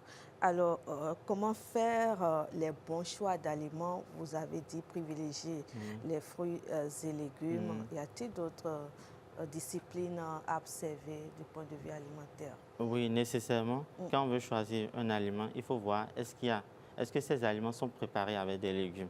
Et les légumes, pas les légumes complètement ramollis, mais les légumes qui sont encore observables dans l'assiette. Oui, vous voyez. Ça, c'est la première des choses. Deuxième chose, il faut privilégier le grillade comparativement aux aliments frits. Vous voyez. Donc, il faut privilégier également, autre chose, il faut privilégier les fruits comparativement aux jus de fruits. Privilégier l'eau comparativement aux boissons alcoolisées ou sucrées ou bien les sodas. OK. Éviter les sodas, privilégier les fruits. Privilégier les fruits. Beaucoup s'hydrater. Très bien, beaucoup s'hydrater. Si on n'a pas l'habitude de s'hydrater, il faut peut-être chaque matin remplir sa goutte d'eau et la prendre tout au long de la journée. On recommande généralement de prendre 1,5 litre d'eau par jour tout au moins. D'accord. Alors aujourd'hui, par exemple, je décide de manger équilibré. Le matin, je mange quoi? À midi, je consomme quoi? Le soir, quelle est la composition de mon assiette? La composition, quand on parle de rééquilibrage alimentaire, il n'y a pas une assiette standard pour chaque individu. C'est en fonction de ses habitudes alimentaires qu'il va pouvoir avoir son assiette. D'accord. La règle principale, la moitié de l'assiette doit être des légumes, donc des aliments riches en fibres. Le quart doit être des féculents. Oui. Les féculents, c'est le maïs, les dérivés de maïs, et ainsi de suite. L'autre quart qui reste, ça doit être des protéines. Vous voyez, ça, c'est une assiette équilibrée. Maintenant, en plus de cette assiette, on va ajouter une portion de fruits, juste une mangue par exemple, ou bien une orange, et en plus prendre de l'eau. Alors, Monsieur Edjokentor, quand on parle de légumes, vous en avez parlé, vous avez insisté là-dessus. Dans le mental du commun des Béninois, quand on parle de légumes, c'est notre main d'à côté. Est-ce que vous pouvez nous donner des exemples de légumes types que le Béninois peut consommer tous les jours? OK. Vous avez parlé de notre main.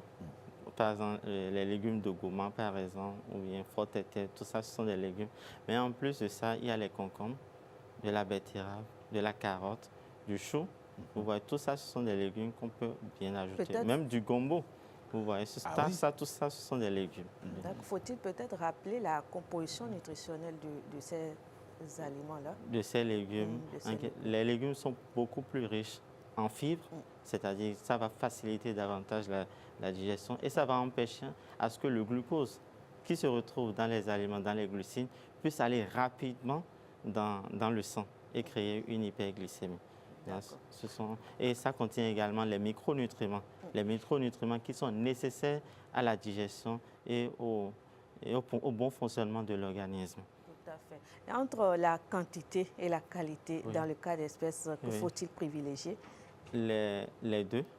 Les deux vont de pair.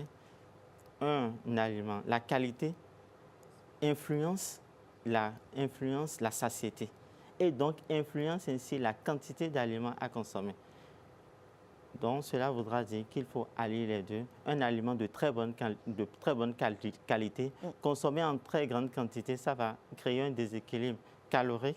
Et si une personne a l'habitude de faire ça, cela voudra dire qu'à un moment donné, il peut avoir un surpoids parce que du moment où on consomme davantage, plus qu'il en faut, on apporte beaucoup plus qu'il en faut, cela voudra dire que les excès vont se transformer en surpoids et plus tard peut aussi déboucher sur les maladies chroniques.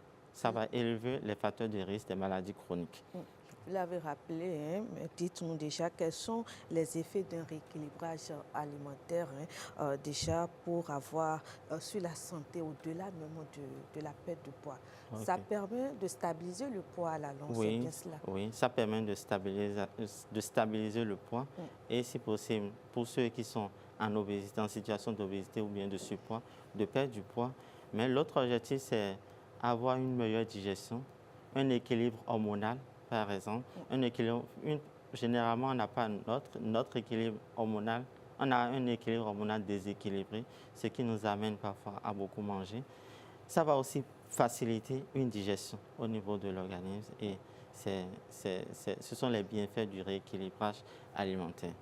Ça permet d'éviter, entre autres, les démangeaisons. Les démangeaisons, très bien, oui.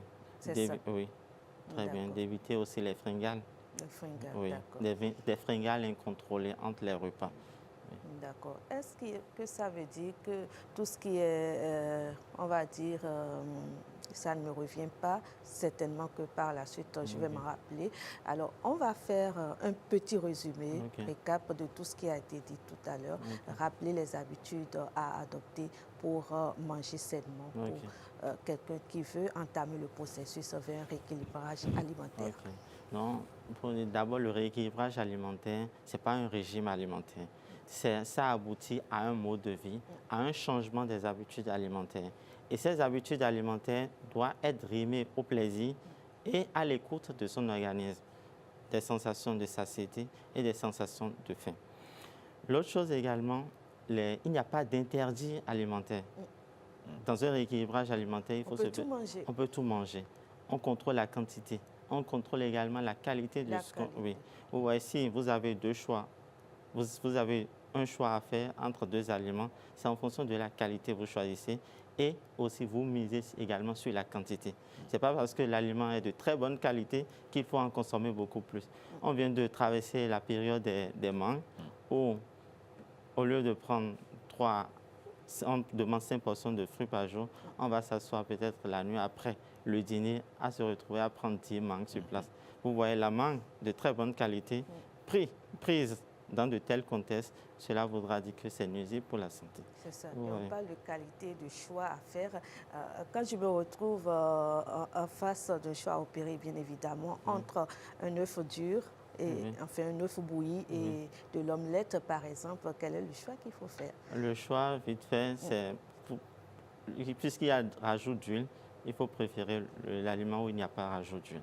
Vous voyez, donc le choix, c'est de ne pas prendre l'omelette, mais plutôt l'œuf bouilli. Oui, et comme on l'a dit, hein, entre la viande frite et la viande grillée, il faut privilégier la celle viande qui est grillée. C'est le même process pour le poisson. Oui, le même process pour le poisson. Et parce que du moment où on frit, on parle de la transformation des huiles. Il y a l'huile qui va se transformer en 6, qui n'est pas très important, qui n'est pas bénéfique pour l'organisme. On détruit les chaînes d'huile et là, c'est encore difficile à digérer ce type d'huile. Donc c'est pour ça qu'il est recommandé.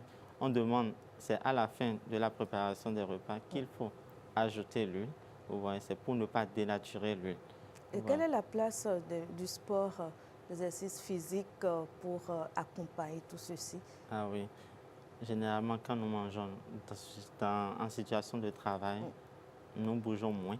Et quand nous bougeons moins, ça va empêcher une bonne digestion également. Ça va empêcher une bonne digestion. Et aussi, ça va nous amener à accumuler des calories. On mange beaucoup plus qu'il n'en faut. Donc, l'objectif, c'est de bouger davantage. Et quand vous bougez, ça permet de brûler les gras, les graisses accumulées. D'accord. Et justement, on recommande également pour ces personnes-là qui entament justement ce processus-là, non seulement de manger équilibré, mais surtout de manger à des heures raisonnables, pas au-delà d'une certaine heure. Oui. D'abord, respecter la prise des repas à des heures régulières, ne pas sauter les repas également. Ce qu'on observe, beaucoup de Béninois, beaucoup de gens, on saute les repas. Sauter les repas, ça ne rime pas avec une bonne santé. Quand vous sautez le petit déjeuner, l'organisme se met dans un état où ce que vous allez consommer après, l'organisme va mettre beaucoup plus en réserve parce qu'il se dit bientôt, mon patron, bientôt, on va encore m'affamer. Je vais recevoir autre chose encore. Exactement. Mais il y a un phénomène. Vous avez insisté sur la préférence des viandes aux poissons grillés. Mais le phénomène est que pendant que le poisson ou la viande est sur la braise, on passe encore des couches d'huile. À quoi ça répond? OK. Il faut privilégier plutôt le jus. Il faut mariner avec le jus. Sans huile? Sans huile. Une petite quantité? Juste une petite quantité d'huile plutôt que de mettre assez d'huile. C'est ça. Oui. D'accord.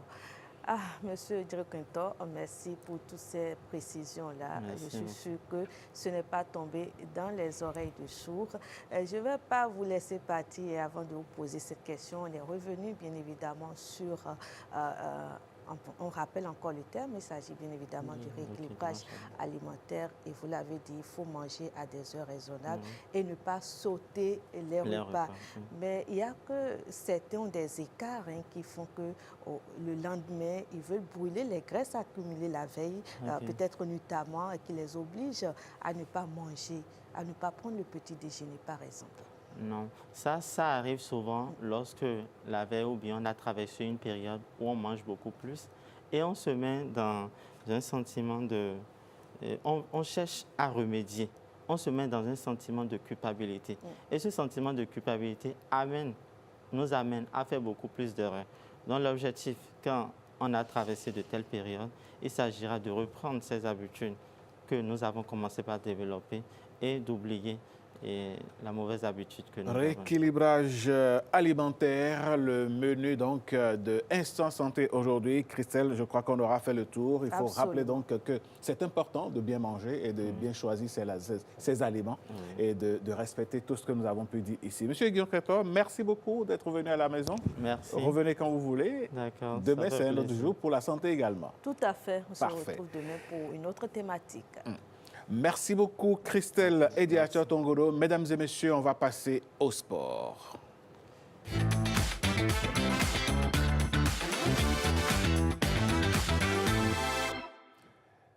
Le sport, ce matin, nous parlons de rugby. Sur un terrain de rugby, quelques secondes suffisent parfois pour faire toute la différence et faire basculer un match. Cette faculté, c'est notre compatriote Mori Abdoulaye Kaba qui en a fait sa spécialité.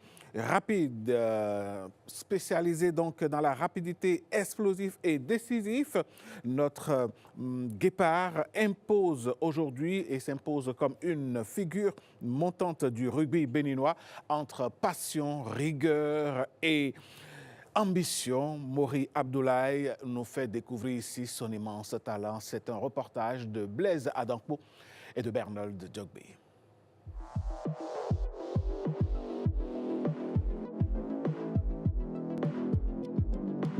Son nom, Mori Abdoulaye Kaba. Son poste, ailier. Sa marque de fabrique, la vitesse et l'explosivité. Je suis d'abord un meneur de jeu. Je booste mes coéquipiers. Il n'a vraiment pas peur. Quand il a un truc à faire, il met du cœur là-dedans, il joue, il va à fond. Et puis, c'est ça qui me plaît.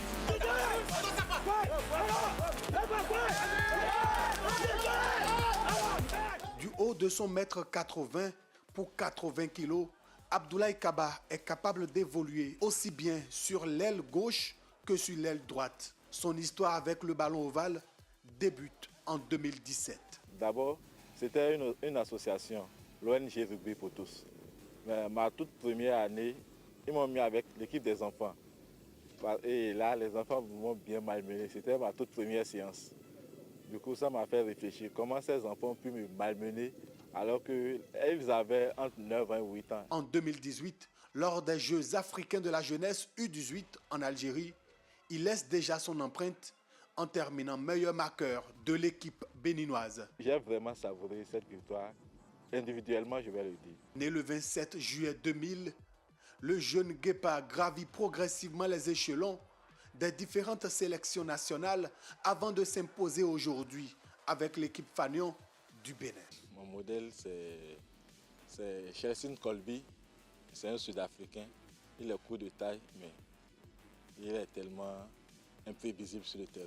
C'est avec ces vidéos YouTube que je me suis plus perfectionné et je me suis inspiré de lui. En club, son parcours est tout aussi remarquable. Ancien capitaine de Baobab Rugby Club où il a été meilleur joueur et meilleur buteur, il défend désormais les couleurs des Buffles Rugby Club de Parakou. Mes ambitions en club, être champion du Bénin. Pourquoi pas remplir mon nouveau casier de palmarès là-bas? En sélection nationale, son complice porte un nom, Nazirou Descendé.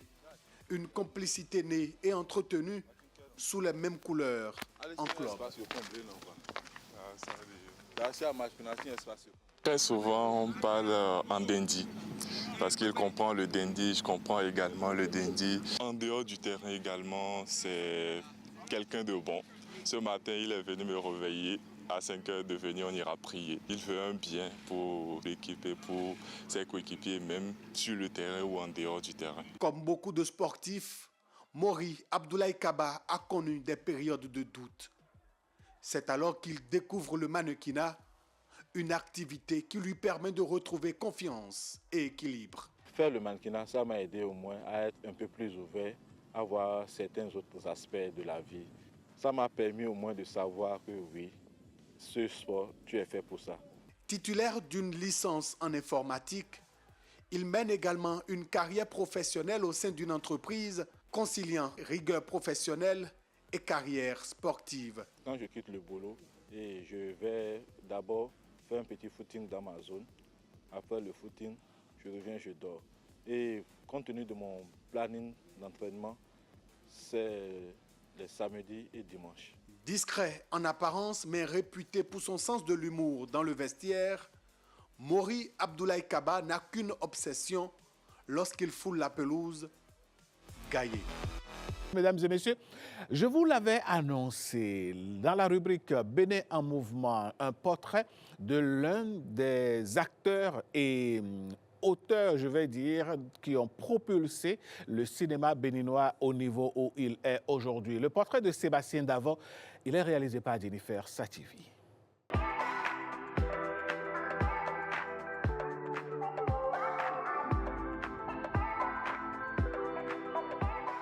J'ai commencé dans les années 78, 79 avec le théâtre au collège.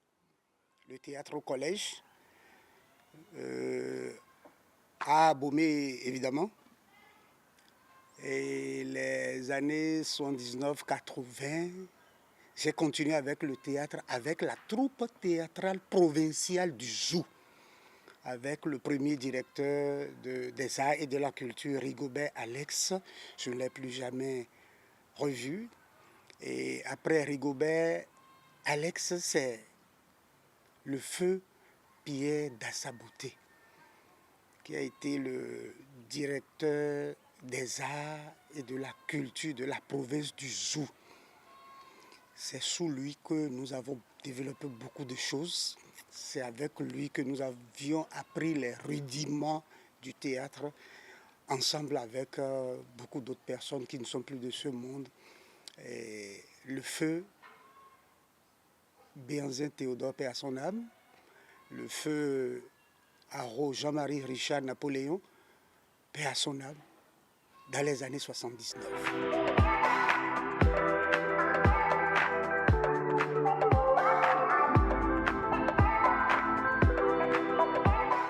Quand j'ai fini avec le lycée, je suis venu à l'université et cela, j'ai enchaîné avec l'ensemble artistique et culturel des étudiants, l'EACE. Là, vous savez que l'EACE, c'est une grande école d'art et de la culture. Là, j'ai affiné mes âmes, j'ai aiguisé mes âmes là, à l'EACE. Et je vous avoue que j'ai fait un crochet par les muses du Bénin. J'ai fait un crochet par les muses du Bénin entre le lycée et l'université. J'ai fait un tour par les muses du Bénin d'abord.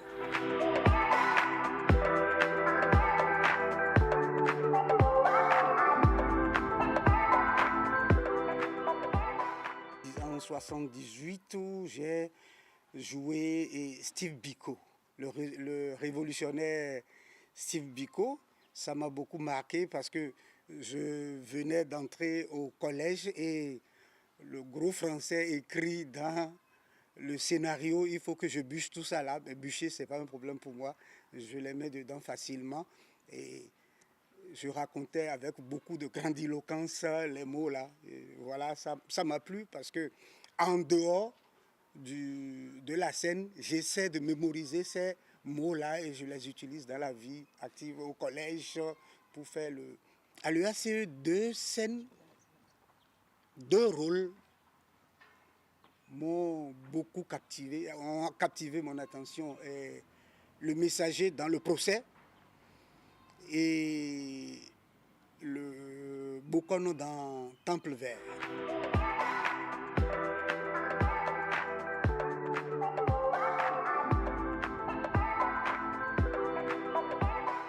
Avant, on avait un peu honte de parler comme ça. Je suis d'une famille vaudou.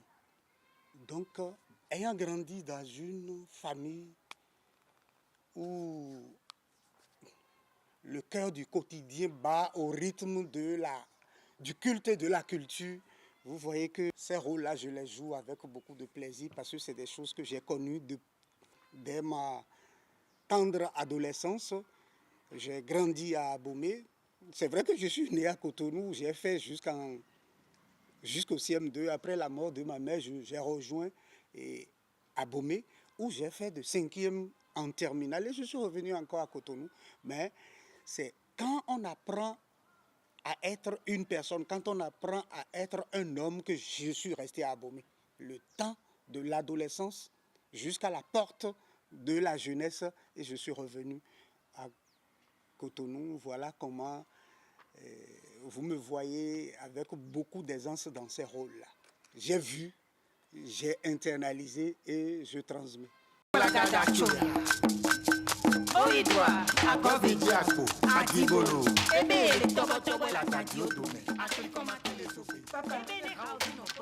Ne prends pas mal ce que je vais te demander.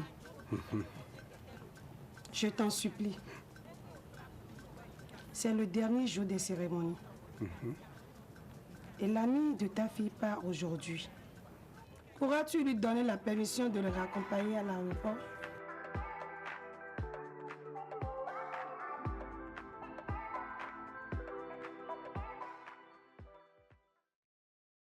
Je vais t'avouer qu'il y a deux possibilités.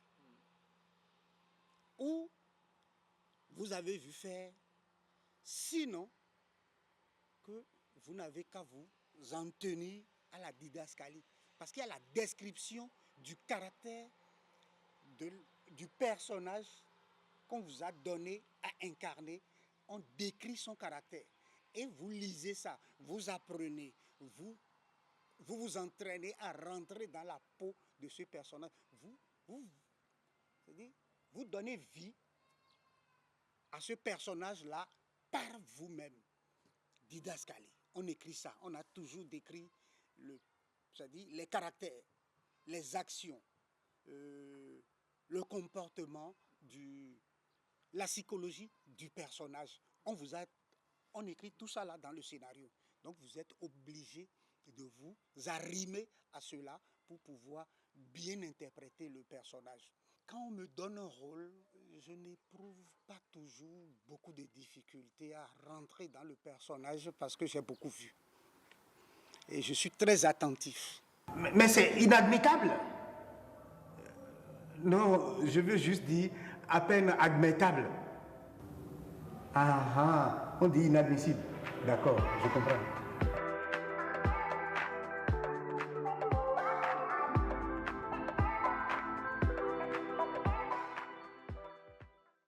En jouant, si ça doit marcher, je le sais. Si ça ne doit pas marcher, je vais voir le réalisateur pour dire tel que j'ai joué là. Est-ce qu'on peut reprendre? C'est pas bon. Je n'ai pas senti. Je n'ai pas senti en moi-même que ça peut prendre. Mais ça, par contre, ça a pris. Et puis, voilà, je ne peux pas dire que j'ai une magie et c'est ça que je pratique pour que ça donne ça. Non, je vis la vie, je tire mon inspiration, mes inspirations, si je dois ainsi parler, de vous, du public, des gens, du quotidien. Voilà comment je tire mes inspirations. Je dis, mais ça là qu'on m'a dit, cette scène-là, ou ce personnage-là qu'on m'a donné, s'apparente à quoi que j'ai déjà vu une fois. Et je dis, bon, ah oui, on peut jouer ça comme ça, on peut jouer ça comme ceci, on peut l'arrimer à telle histoire que je connaissais déjà. Ah, Sylvie, si tu ne sais pas faire, tu viendras là-bas à pied. Aïe.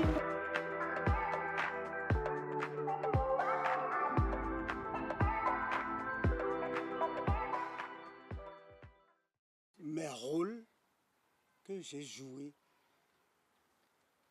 sont comme mes enfants. Je les aime les uns après les autres. Je les aime. Toutes ces œuvres-là, je les aime toutes. Mais il y en a dans lesquelles, c'est pas moi-même qui le dis. Après, les gens te disent, ah, vraiment, ça là, tu as fait fort. Un peu comme un rôle que, je ne sais pas si c'est parce que c'est moi-même qui l'ai écrit, Papa Djonké, et l'autre aussi, un film de Prince Ogudjobi, où j'étais le père de famille avec 2 femmes. Et je privilégie la dernière plus que la première. La partie du film que j'ai aimée, c'est quoi? C'est quand je disais à la 2e femme, écoute, cette opulence dans laquelle tu vis, je l'ai construite avec la première. et tu en profites. Maintenant, si tu veux aller quelque part, va-t'en. C'est là que ça m'a plu. Je ne veux plus jamais que tu me poses de questions à propos de cette femme-là. L'opulence dans laquelle tu vis là, c'est avec sa souffrance que j'ai construit ça. Et elle est ma première femme. Même si elle t'a préférée, moi je suis quoi pour toi?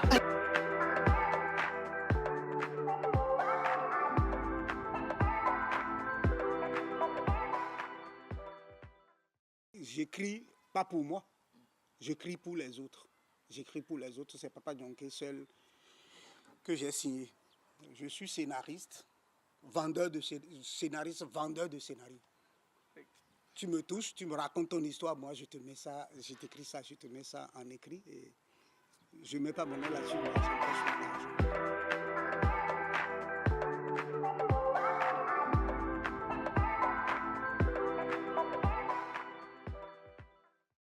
Je visualise, je dis voilà, telle personne, voilà comment il doit bouger, telle personne, voilà comment il doit bouger. Et moi, je le fais et je rentre maintenant dans ce monde d'autres personnages et je joue avec eux.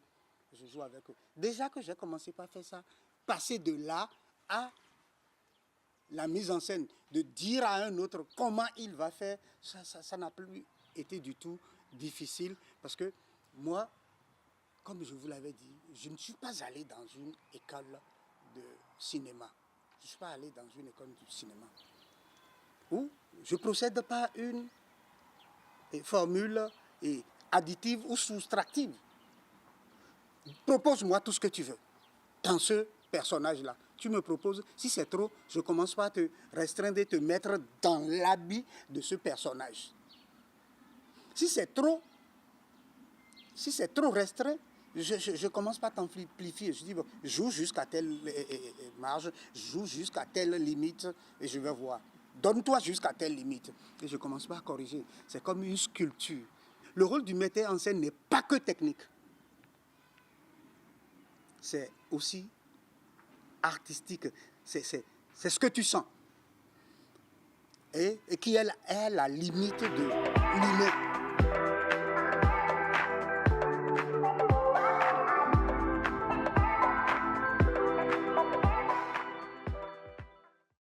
Je ne suis même pas l'ancienne génération. Si on parle de ancienne génération, à moi, là, que dira-t-on de nos patrons Okio? Que dira-t-on des Akambi Akala? Là, ce sont nos maîtres, ce sont nos patrons. Donc, nous, on est après ceux-là et un peu avant la grande... quand je dis horde, mettez ça entre griffes, c'est pas péjoratif. Je veux parler de la horde des cinéastes qui sont sortis des instituts de formation du Bénin. Heureusement qu'après nous, il y a eu ces instituts. Nous, on aurait dû faire ça si il y avait eu ça en notre temps. Moi, je dis, ça m'a plu. Parce que l'on veuille ou non, ça a fouetté merci.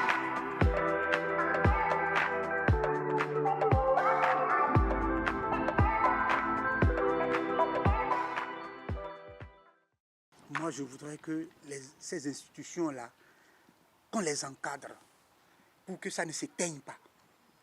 Parce que nous sommes quelque chose chez nous ici. Nous sommes les premiers à inventer la chose. Et quand ça continue chez les autres, ça s'éteint chez nous. Que cela ne soit pas ça. Et oui, voilà donc, c'était ce beau portrait de Sébastien Davol, l'un des acteurs du cinéma béninois, de la comédie béninoise, un élément réalisé par Jennifer Sativi, que nous remercions beaucoup pour ce beau travail. Place maintenant aux échos de la presse ce matin.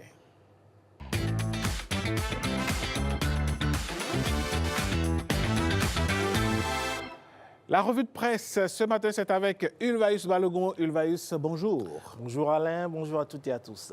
Alors, les journaux ce matin reviennent sur la visite d'État effectuée en Mauritanie par le président Romualdo Wadagne. Tout à fait, une visite de coopération bilatérale pour aborder les questions de sécurité, la connectivité ainsi que les défis liés à l'intégration régionale et au développement du continent africain. C'est ce que l'on peut lire dans le quotidien La Nation qui en parle dans sa parution du jour. Selon le communiqué publié à l'issue de la rencontre, les échanges ont permis aux deux chefs d'État de réaffirmer leur attachement à une coopération fondée sur l'amitié, le respect mutuel et la recherche d'intérêts communs. Cette volonté s'inscrit dans un contexte marqué par de nombreux défis économiques, sécuritaires et géopolitiques auxquels les États africains sont appelés à répondre par davantage de concertation et de solidarité. Le matinal de renchérir à ce propos qu'au menu de cette visite d'amitié et de travail de Romuald Wadagni en Mauritanie, il était aussi question de coopération, de sécurité et d'intégration régionale.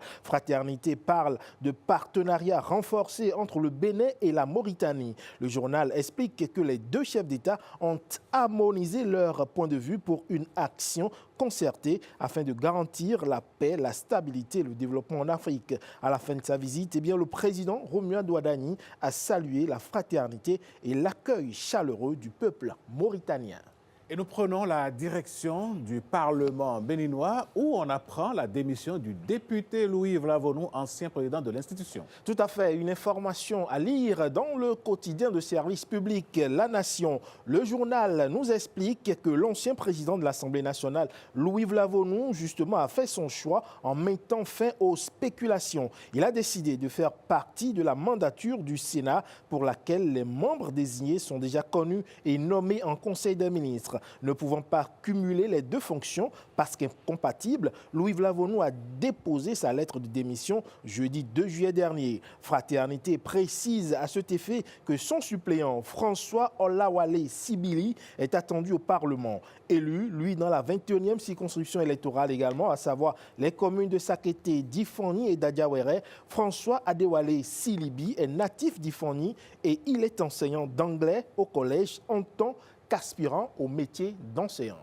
Après, il va eu la décision des autorités béninoises d'interdire les pesticides Sniper, place maintenant à leur retrait du marché.